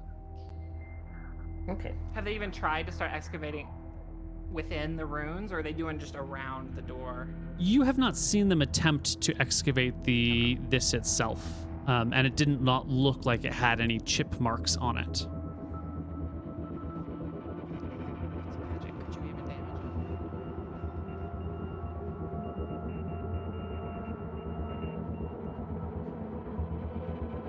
Well, Captain, should I jump to my death? I point off to the cliff. Is this the? Are you really looking for 3 full new hires next? No. I was just hoping to rescue a few of the people, but perhaps they're already too far gone. Just blame it on the orcs. I was thinking this Shoddy island was construction. already a lost cause, so...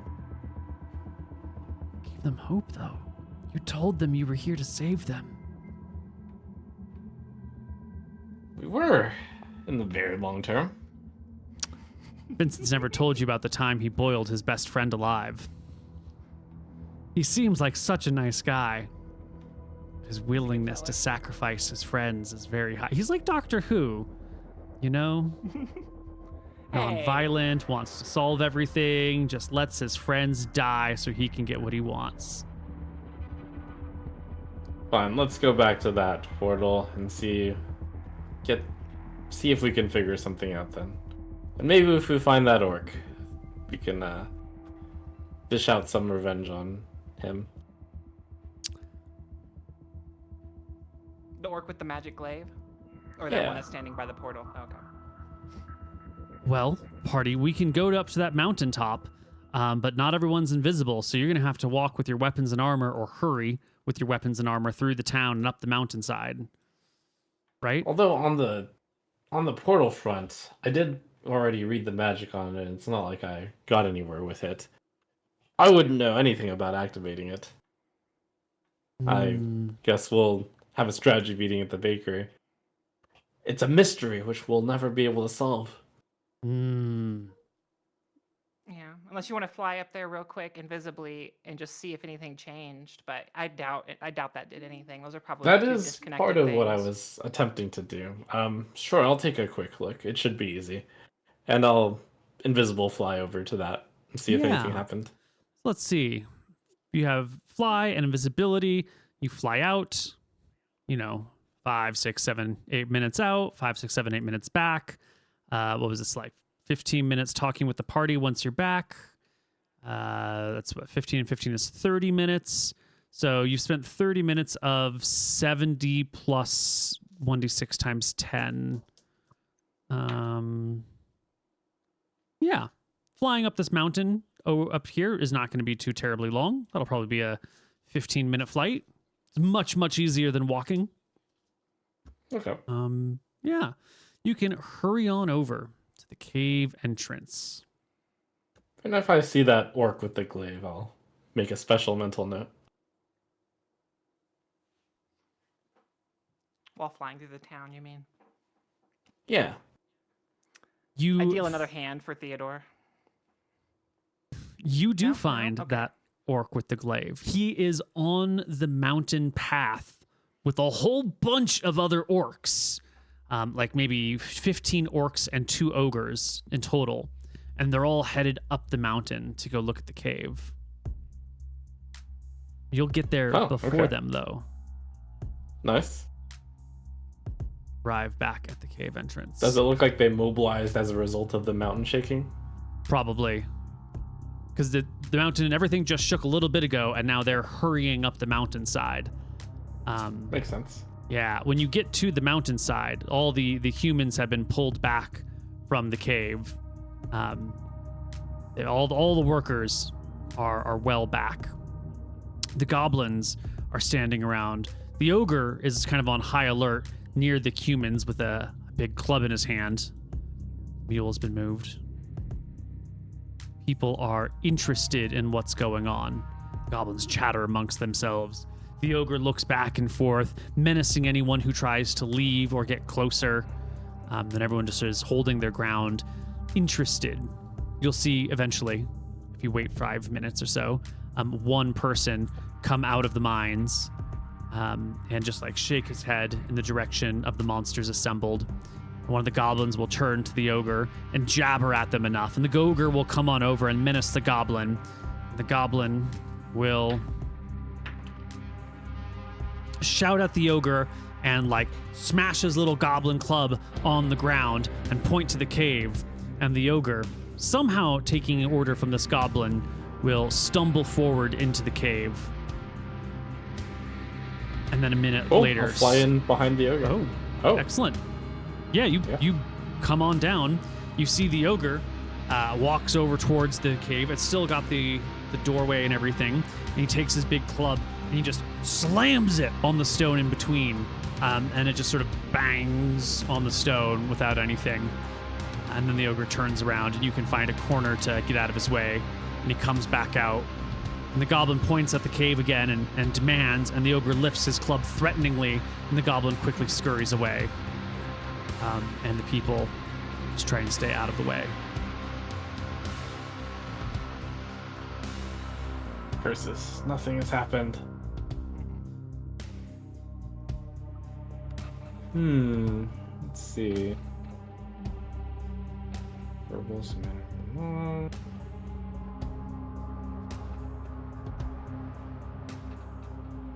Okay. Today I also prepared ESP. Ooh, an excellent spell. I am going to cast it while out of earshot of these guys and fly towards that orc captain. Looks like this is activatable from quite a whiles away, so... Oh, yeah. Flying above the orc, I will try to listen in on his thoughts.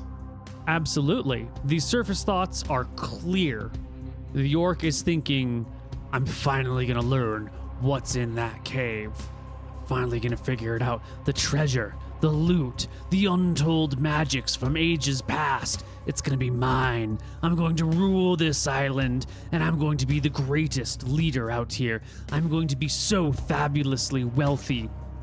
Everyone will come bow down to me. I'll have supplicants. I'll have minions. Even, there's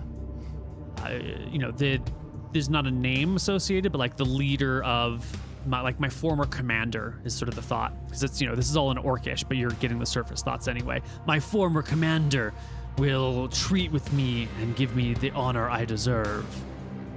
These are the surface thoughts that this orc has. And it's just sort of like this excitement and greed filling his heart and his mind. Fortunately, there's no such way. I too hoped that would open the gate, but it did not. Alright, I will head back to the bakery. You get back to the bakery. I shake my head as I drop down, and I'll mention, too bad, it didn't work. It was all for naught. All those lives for nothing. I don't say out loud. Should we get out of here, Captain? While they're distracted. I think so. There's not much else we can learn here.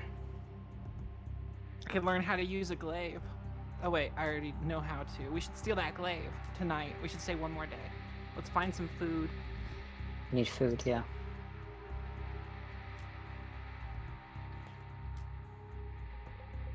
We could do whatever you want. We can leave it Yeah. behind. Did you want to just attack the orcs while they're up on that mountain? That seems How like many a are there? big party. There's 15 of them. No. We can't fight 15 orcs. Can we? Perhaps. They were traveling as a group. What spells do you have? I just fireballed a bunch of them, and then we can finish off the captain. Surely they'll all fall under one fireball. How far were they from that entrance? Could we gauge it while they're still up there, or we're gonna find them as on their way back down? We could ambush them. We could. But they're all together up there, and they're away from the rest of the minions in town. Yeah. This might be Hello. our chance to engage not that many of them. 15 orcs is relatively a small amount. It'll take us a while to get up there. Yeah, and then we'll set up halfway up there. We'll lie in wait, and then once they travel back, we will ambush them. Okay. What's go? Is go you doing a fireball and then we attack, or do you want us to attack first? I think that's good. If they are traveling as a group and I can catch a bunch of them in a fireball, then we'll start off with a fireball. Knowing that this might be useful, I stayed invisible. That makes sense. Then I suggest Theodore and I get on either side of the trail so we can at least try to attack him from both directions. Sounds good. We'll sneak our way up there. On us. Yes. You have 2 strength, so just 1. Just 1. Okay. Very more efficient for me to take it. Yeah, this will last many hours, so I'll spend the 10 minutes. Let's get up there first, and then we'll spend the minutes.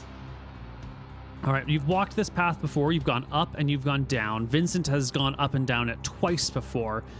So you are familiar with how the mountain path has worked, and you think you know of a decent spot in which you could properly ambush them.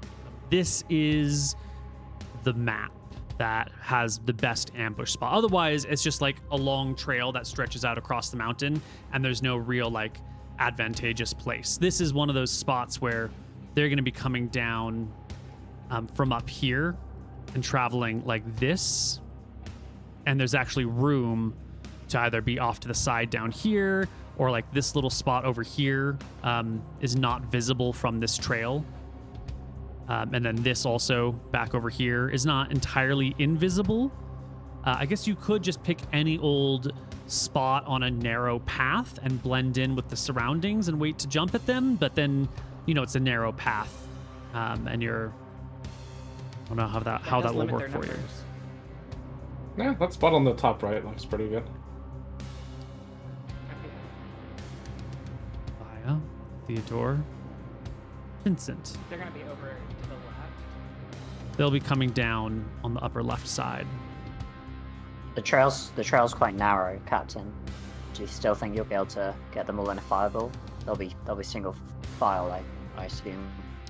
They'll be single file along the whole mountain trail.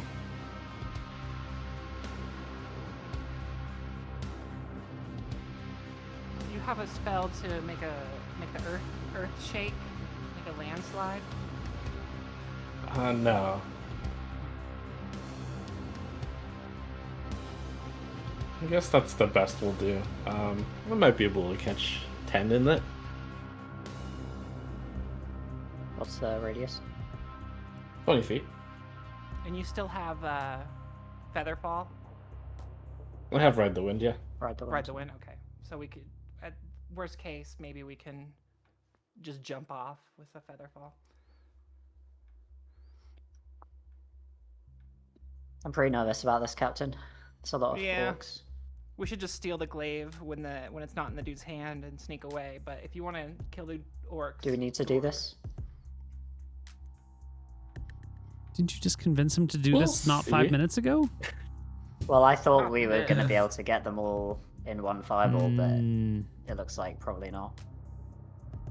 How steep are the sides, Neal? Is it like the fireball would be funneled, or not really? No, it's probably not going to get too funneled. The mountain, the mountain side is over here, and so this is sort of the open and down area over here. So if it were to do any sort of reflection, it would sort of bounce around in this area, but it's a fairly open place. Wouldn't be too concerned about the fireball bouncing. Yeah. Do I see the captain of this line of works? You do. I am just trying to get him in position. I do think he leads from the front. Yeah. He's the guy at the very front as they're coming down. And you are invisible and flying, so you can watch them sort of snaking on down while these other 2 party members hide in ambush, waiting to strike. I'm gonna roll my d8 for strength. Oh, that's a good idea.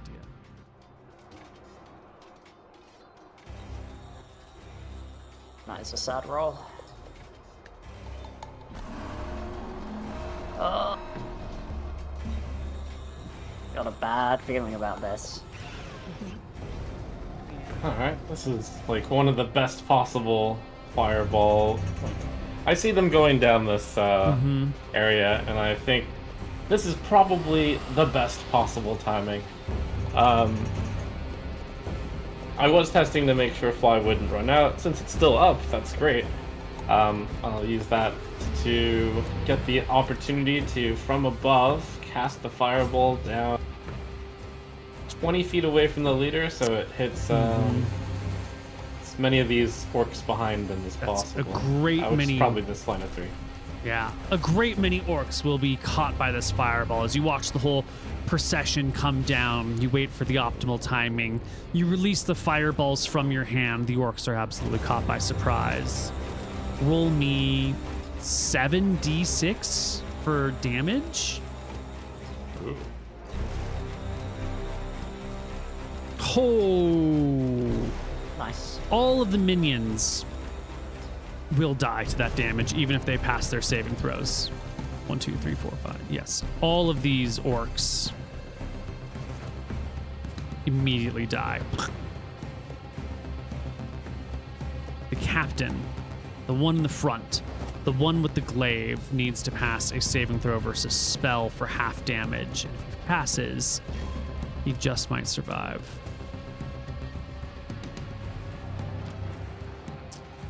And he does not. The fire erupts across the leader's body. He gives out a gurgling, scream of horror as his body chars, as the flesh around him burns away, as it gets stuck to his weapon and armor. The other orcs nearby cry out in fear. And we're all on fire. Yeah?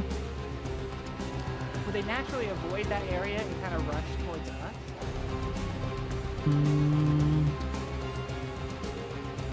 A chance. Fire's scary. Fire is scary. The orcs, seeing the fireball erupt all over the place and a flying wizard appear, and, the 2 of you pop out from around the corner, immediately break and begin to run up the mountain away from you.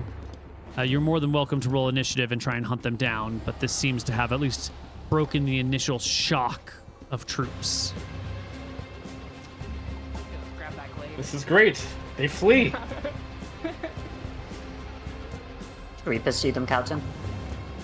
I don't see any reason to. Let's grab the glaive and let's ride the wind out of here.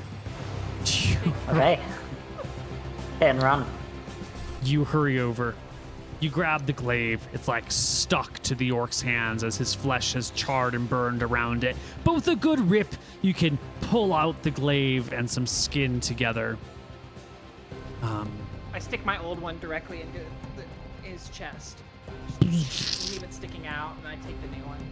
You take the new one. Do y'all mind if I use this? Theodore, could you use this? I think I'll use this if you don't mind. Of course. Does he have any rings or cloak or gauntlets or anything that looks... Oh, we take a moment to search the body. Let me open his little character sheet. Let's see what else he might have.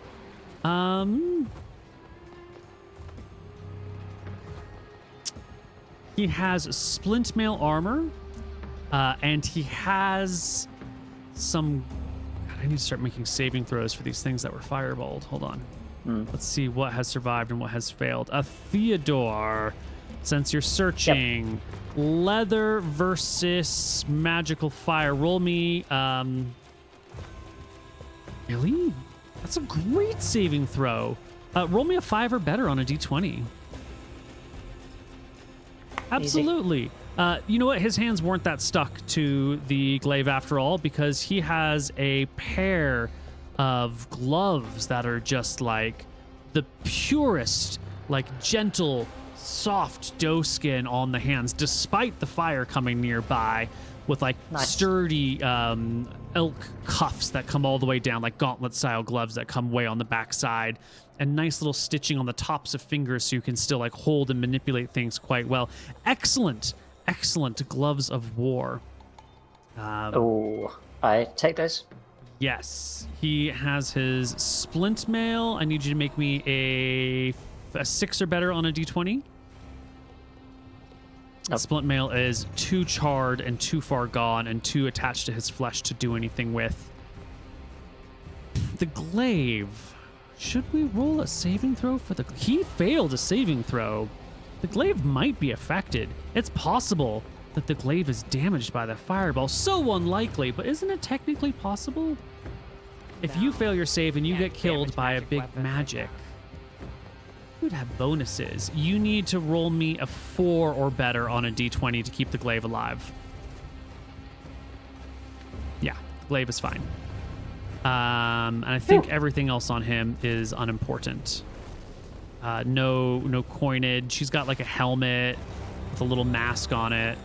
I don't think you want to pick through his pockets. No rings underneath the glaive fingers. All right, should we go, Captain? As we rummaged through this stuff, I couldn't help but feel a little bit responsible for what might come to this village after. Perhaps we should arm the village with some of these orcs' weapons. Can you scoop up a bunch? Are they all burnt beyond repair, or are they fine? There are 7 dead orcs here.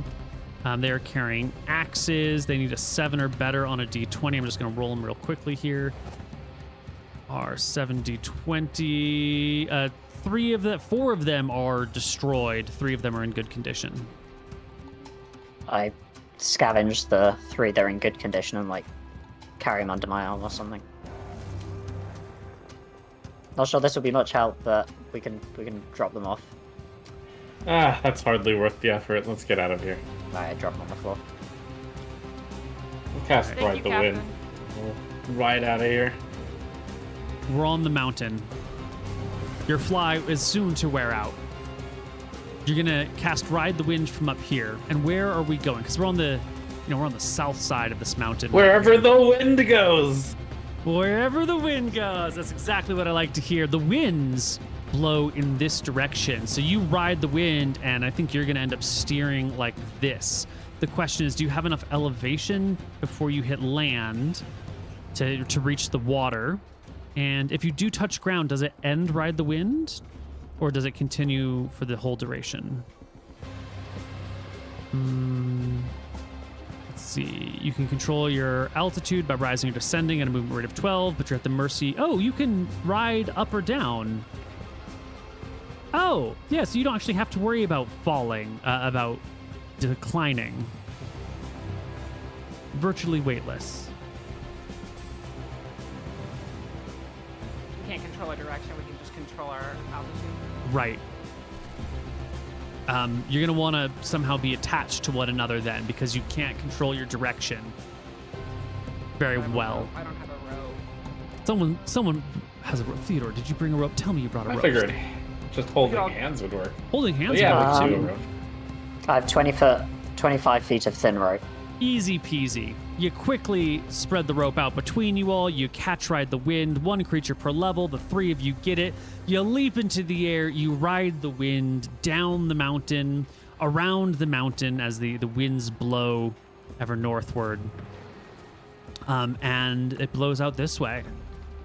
Eventually, you'll have to find water to touch, or the land over here to touch, perhaps? I don't see any problems with water. If it flies us further west, that's great. Wait, what? What? Problem? You can't swim. It's okay, we'll land in the boat. Just form the boat, and we'll land on the boat. Let's land down here and just walk over to, Yeah. to the beach. Come on, we're far enough away from him. We could walk for a day. I mean, sure, but wouldn't it be easier to just get a head start into the water with the boat? Well, we're flying. We're riding the wind. Now that we've got this nice zoomed out view, we can see that the wind really blows in the direction of the islands. So you don't actually very get convenient. towards this section At all, over here. okay. You do get blown out to sea. Okay. Well, I'm holding onto the rope, so yeah, go for it, Captain. I have the box, I guess, usually? Double check. Who's got the box? I would have the box, because I normally carry it on my back. You've got the box. So, if we're all at the same altitude, and we're attached, so we're all going the same direction, and the fly spell is worn off, how do we get the boat opened so we can land on the boat and not in the water where we all drown? We can do this. I'll sit ahead of you, and then say the command word, and then land in the boat is, I think, the goal. How do you get ahead? Yeah. You toss the boat, like the briefcase in the water, You and just then say the command word. chuck the boat in front of you and speak the command While we're word. pretty- While we're But when pretty we're like close. close to the water, Right. when you're like 10 feet above the water, Fucking love I it. don't see any problem with that. not from like Absolutely love a it. mile in the air. Right, that would be ridiculous. As you're coming in for a landing, you grab the boat. Furthermore, though, we can ride the wind for some time. Let's see, it lasts. What was it? Less than an hour. We might. This is faster than boat, right? The wind? The wind. Actually, yes, the wind Movement is rate. faster than your boat. Your boat is usually slower than the wind that propels it. Okay. We'll ride it for a good hour, and then we'll do the boat thing. An I'm hour freaking out this whole time. out from shore. Land is receding behind you. The mountain grows ever smaller. The waves in front of you rise and fall. You can see occasionally a passage of like a shark below you, a school of fish over here, a whale over there, a shallow reef, some rocks, some, manatees swimming through the water. And finally, as you enough time has passed, someone's going to chuck this boat. It's going to be hard to mess this up, but it's not impossible. Accidents happen. Even professionals have accidents. How many roofers who walk on roofs for a living fall off a roof because of an accident? How many sailors fall overboard occasionally? How many helicopter pilots mess up their landings? These things, they do happen. Who would like, I guess, Via, you've got the boat. I'm going to need you to throw it appropriately distanced in front of you, not too far to the left, not too far to the right, not too small in front of you. All you need, Via, all you need is a 5 or better on a basic attack roll.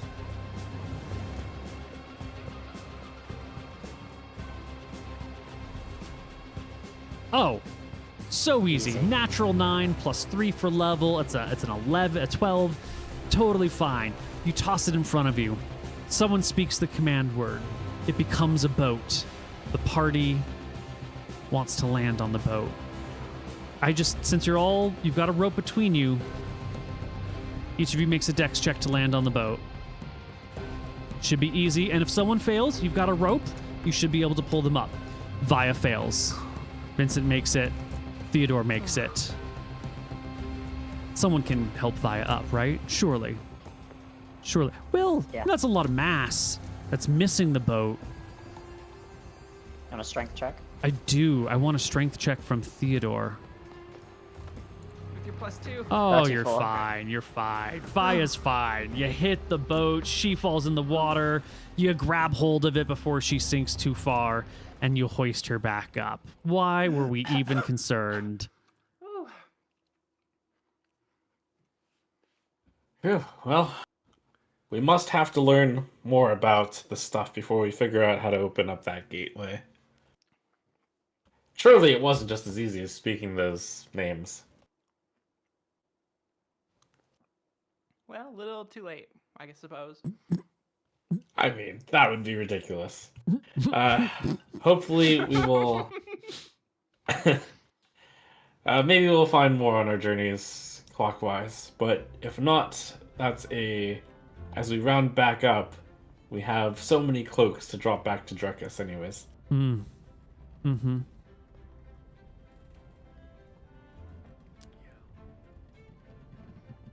Captain, can I recommend we all... Sorry, go ahead. No, I was just going to say, we haven't visited these islands yet. Do we still need to go to everyone? Yeah, we'll do our usual quick scout of them. See if any Captain, memories pour up. Yes, fire. Can we all have an extra cloak just as backups? Or is that taking too many away from Druckus? I think that would be a little too frivolous. Aw, okay. How easily are these damaged? Would we have any idea? They're cloth.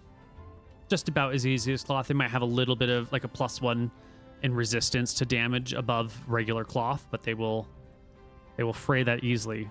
Your glaive... Really, we shouldn't wear them. Your glaive got a saving throw with the bonus equal to its enchantment, but otherwise... Actually, I gave you the wrong number. You didn't need a 4 or better. You needed an 8 or better. It still worked. I got a 9. Still worked, so it was fine. Whew. Yeah. So yeah, don't stand near fire. Don't poke a hole in them. That sort of thing. Maybe take them off before combat, if at all possible. Take them off before combat. Yeah, if you get hit with a fire spell and you fail your saving throw, the cloak will have to fail its saving throw or pass a save throw as well. If you pass yours, the cloak automatically passes along with you. So we're setting out. We're going to round these areas looking for any more little trinkets or treasures or memories or bits of interesting things. We will encounter a couple more memories that I'm just going to run through really quickly over here. I don't think they will impact you too much. There's another memory of Ishtar. He's on a boat near a couple of other vessels, having clearly just defeated the people on the ship. And he stands before someone in like bronze plate mail with like a halberd resting on the ground, and the person is sort of like bowed before them. He's got blood on him. There's like some viscera nearby of fallen combatants, and Ishtar stands over him with his weapon, saying like, this is the penalty for betrayal. The penalty for fighting your betters is death. And he looks across the crowd around him, who's all sort of like cheering for him and chanting his name, Ishtar, Ishtar. And the person like that's kneeled before him looks up at him with like, are you going to kill me? And Ishtar asks him if he has any last words. And the man says, I ask you only to spare the lives of my men. And Ishtar says, like, well, I would not waste good manpower. As long as they swear fealty to me, they shall live, and you shall die. And then he beheads the person. And then it's like the memory continues as he goes up to each of the other former rebels, former mutineers, and asks them if they would swear their fealty to him. Most of them do. 1 or 2 people resist, and they are met with gruesome magical deaths. One is held person and pushed into the sea. Another person has just like grabbed by the throat with shocking grasp and is just sort of electrified and then tossed into the water. And after that, no one else complains. That's the other memory that you get while you're going around the circle.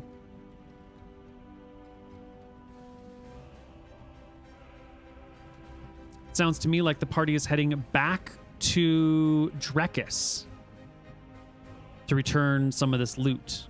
Yeah? We'll stop by each island on the way just to see if there's any further memories, but assuming none on our way back to Port Ferris, then... None on your way back to Port Ferris. Was there anything else you wanted to do in Port Ferris? No, I just arbitrarily say Port Fair since that's the name of an important wizard. Yeah. Back to Drekis then. Have you any ideas of where, once you set out from Drekis, where you will go next? I guess before we do the go to Drekis part, I'll consult with the party. I don't suppose you have any further ideas on things we can find here. We buried those. Didn't we bury some rods of cancellation on ABAX? Do we need to go and get We those? did. Or are we happy to leave them here? I mean, we're going back to Drekis anyway. We can certainly grab them if we don't plan on staying here. Do we have But a way to think hold of all the them? treasures that may lay in the inner islands. Perhaps we should head there. Are we ready It's for just the? the White Prince. Yeah. He still he still has a firm grip on the inner ring. And my understanding is he's strengthening his grip on the outer ring again. So I think if we stay here any longer, we will surely meet him. We've defeated one of the White Prince's troops. Surely we can take on more of them. We've defeated one griffin rider. Yes? How many are there's in a like- nest? Like 15? And they have the shields of anti-magic. Will stop you casting spells. Yes. I did have another idea as well. We could make a non-magical expedition to the Inner Isles, where, as long as we all don't have any magical items and we aren't using a magical ship, perhaps we can talk to the White Prince. You need the memory stone, right? Oh, we do need the memories. Well, I suppose we'll have to leave that behind as well, and we'll just have to. Come to That one of is these difficult outer without the memory islands, stone. bury all your treasure, set off by normal mundane means. It's doable. You really are a pirate, Captain, aren't you? Trying to bury our treasure. So doable. So difficult to do without the memory stone, though. And with the memory stone, the White Prince surely would slay us. Why would you be granted an audience with him, and what would you ask him? We don't even know if the White Prince is all that bad. We don't know if he's good. We know he likes order. Order is good. Is it always? To a degree. If I orderly kill everyone in a very, well-defined group activity, like, is that good? Is the death good because it was orderly? It tends to be just to do so. Just. Oh, so he not only likes order, he likes justice. He doesn't allow wizards, Captain. Any wizard too powerful, he executes. I think if I was level 9 and you were level 11, or also 9, that would be a different question. But it's up to you. Who's to say I'm a wizard? It's not like you can figure out if someone is. Do I know of any wizard detection? There are some spells, yes. The Spell wizard Inquisitor's sight. helmet. Yeah. The Inquisitor's helmet, it outlines if you're a spellcaster, right? Oh. Yes. They can And we sense. could pick up supplies. Sorry. No, I was just gonna say they can sense spellcasters with it. Yeah. And we could pick up supplies on an outer island and act as merchants. But I think if we dock, I think there's some authoritarian stuff that, like, they'll ask for our papers and stuff. It's a different experience going in the inner islands. So we're giving up any chance of going into the Inner Islands then? You fear we should fear the White Prince that much? I think because we'll need magic items, we should be afraid of him. I just don't want to lay my glaive under the sand and lose eye contact with it. I am actually being selfish, but whatever you want to do. Your contact in Drekis, this Lord Marshall, he mentioned other places we could go to for Rhodia. Did. Great Bay of Solemn. Solemn. It just seems such a shame to leave these islands behind while we're here. We could simply sail to these middle islands right now. Yeah. How bad could it be? Campaign ending. We could also, if we decide to come back here later, we could join a different crew or pose on a different ship in disguise and have them smuggle us in. Not that our faces are like, forbidden or anything, but there are smart ways to get in there. I just don't think commandeering another ship, leaving all our advantages behind, is the right way to do it. Well, it's a good point that we certainly shouldn't dock anywhere where there's the White Prince's forces, so perhaps we can ask around Port Ferris which one of these islands could be safe to go to. Ah, yes. Not every dock is going to have one of these Inquisitors who has all this magic gear. There's only so much magic gear in the world. You can't outfit every single dock. The islands that are laid out here have such things. This island, let me bring this map. If you zoom out so you can see, or maybe I'll just drag us to it. This island over here has one such Inquisitor. This one over here, this is the largest city in the Dardanelles. It's not the capital, but it's the biggest city. This is where the White Prince lives, in this mountain. That place has an Inquisitor. All of the major ports on the inner islands do. And on the Midlands, the mid-ring, it's this one over here, this one over here, and these two down here, the big farming islands. The most populous, most important, highest trade islands. So 4 on the Midlands and all 5 in the inner ring. Oh, well, in that case, maybe one of the Midlands would be fine, as long as there's no Inquisitor. That's the general vibe. I used this rough map that I have. These 4 islands, they could be safe, and we can travel in that whirlpool fashion. But it begs the question of if these islands are important at all, if they have any historical significance. But I suppose we wouldn't know unless we looked at them. Mm-hmm. Do I know anything about these islands, Neal? From the Dardanelles, I'm a sailor. I've probably been to a bunch of these islands. Yes, you probably have some knowledge of these places. You're from the Outer Ring. The people in the Outer Ring tend to sort of stay in the Outer Ring. You definitely get like that classist warfare situation where the people in the Inner Ring are clearly better, and then the people in the Midlands, they're not so hoity-toity and not so superior, but also they're not those like dirty peasants who live all the way on the Outer Rim. It's sort of like the prestige, the merchant middle class, so to speak. But obviously there's peasants in there, but that's just the status level, is that the Midlands really hold themselves up above the Outer Ring people, and with the accent differences, you can sort of tell where people are from.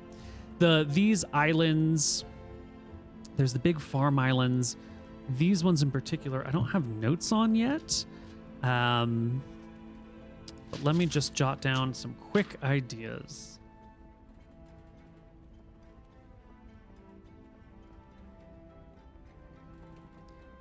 All right.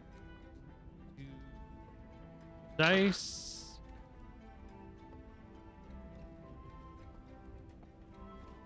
This one up here is sort of like, it's a bit of a barren wasteland. They say once upon a time it was a thriving place. You've seen other islands that are kind of ruined. This has that same sort of nothing is really here, but it's not a complete wasteland. Like, there's some trees, there's some grasses, birds and animals live there, but the soil is a little rocky and not very fertile, and there isn't any like majorly easy to harvest resources. So it has not but like small fishing villages on it.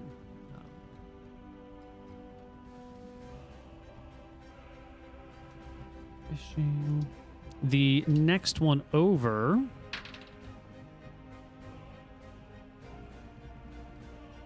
right over here is rather mountainous. It used to have a very profitable silver mine, but it's run dry like a couple hundred years ago.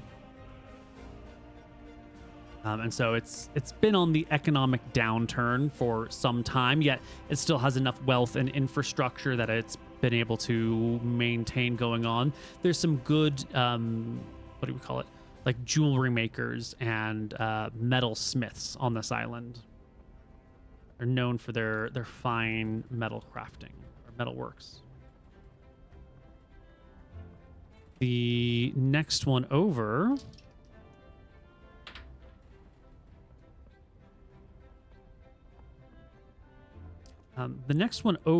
has a great deal of just like, it's very low lying with a couple of large hills and mountains, making lots of lakes and rivers.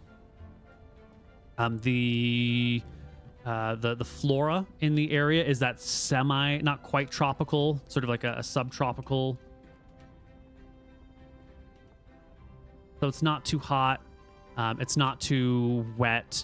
It's just right for like a thriving society, but the ground is a little bit too rocky for like a proper like mass agriculture area. It's got lovely forests mixed in with these lakes and rivers. It's known for its hunting, and sort of known as like the place that fancy people, the nobles, the well-to-do folks, the upper merchant classes would like to go there to vacation and like go out in the various different forests and hunt for sport and then like hang out and have sort of a retreat vacation style place. There are of course regular folks there who work the land and do all the other odd jobs, but it has the reputation of like the beautiful place that has very little economic value, but is like very enjoyable to spend your time if you're a fancy person.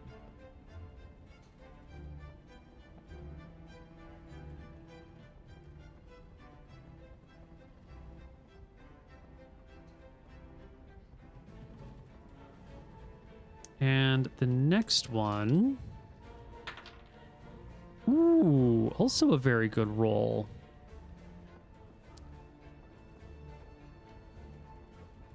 And this next one over here has a bunch of precious minerals that are pulled out of the ground. Not silver and gold, but you get like copper, you get tin, you get lead. There's also, they say, some gem mines because there's a nearby volcano that they say occasionally spews out gems from the volcano. It sounds too good to be true that there's just a mountain that shoots gems into the area. It sounds like some nonsense rumor, but that is the rumor that continues to persist about this area.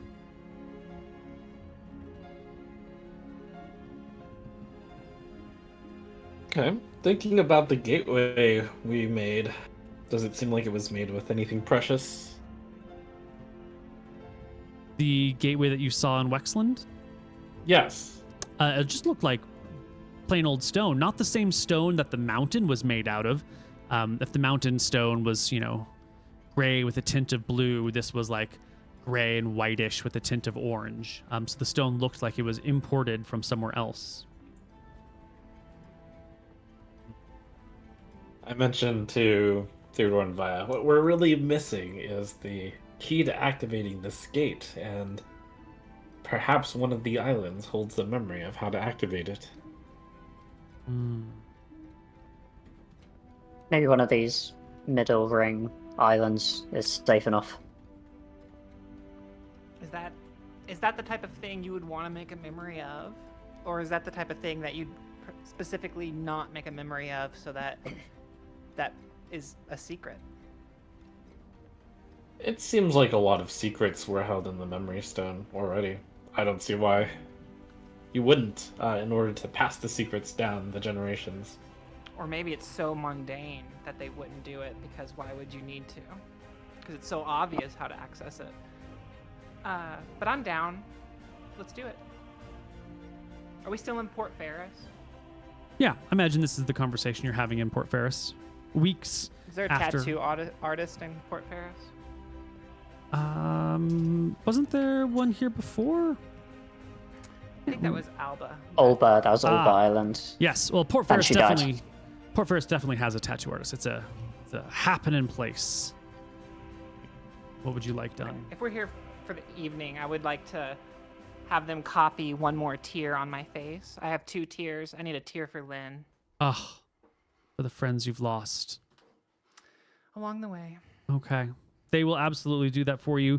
It'll be 5 silver for such a simple design, and everybody in the party gets paid because it's the end of the month. Sick. I'll pay 5 silver.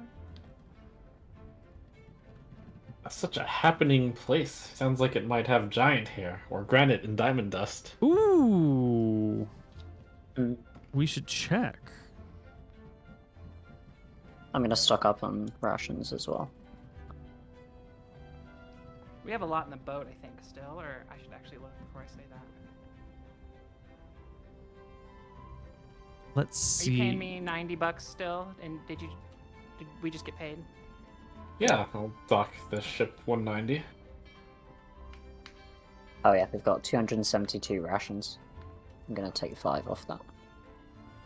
I will take. I guess. Okay, Diamond 4. Dust.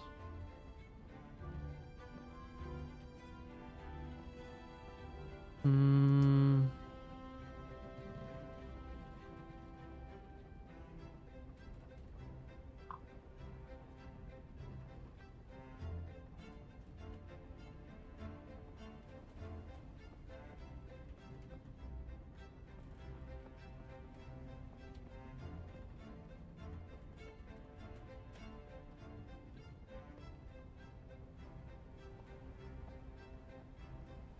Just trying to remember how the special orders work.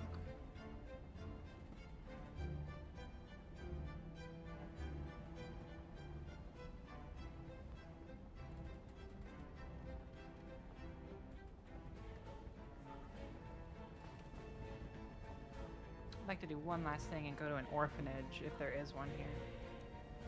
You can destroy another one? Mm-hmm. I learned Fireball I memorized Fireball just for this occasion. No, I actually think the orphanage here was burned down by a fireball. There is no. They haven't rebuilt or anything. No. Who's got money to rebuild the- orphanages? You know, you need Is a. the old lady or is the person who ran the orphanage still in town, or did they die in the fire blast? I think they probably died in the fire. Okay. Special order. Items.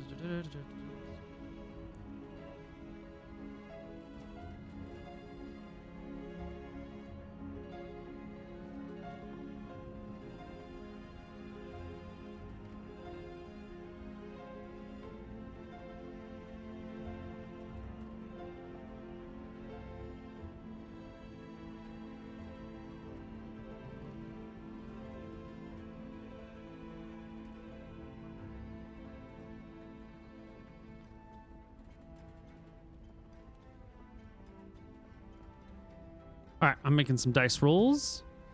Your Diamond Dust.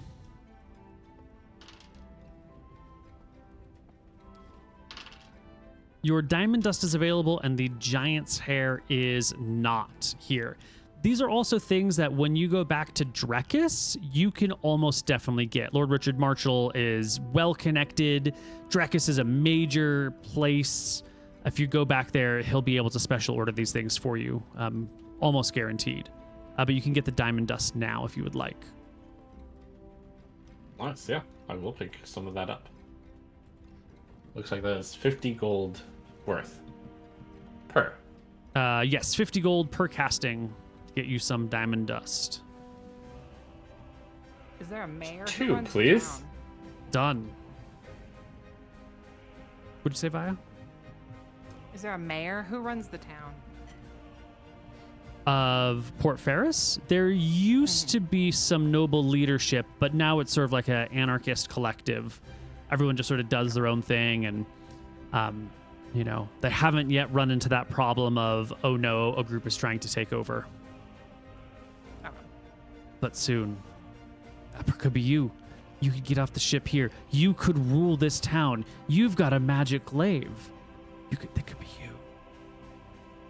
No, I don't. I'm tired of the ocean. She says as she sets out for sail to Drekus. All right. Well, I think that's going to be it for today's session.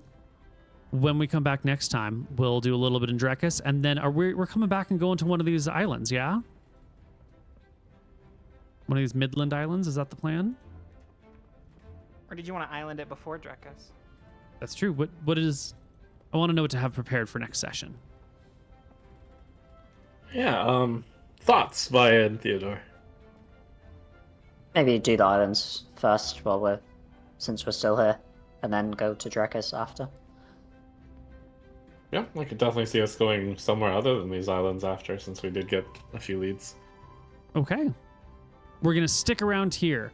Then if we're going to stick around here, I might have a new recruit for you in Port Ferris before we head out. Excellent. All right. Well, that's that. We'll see you guys next time. Bye.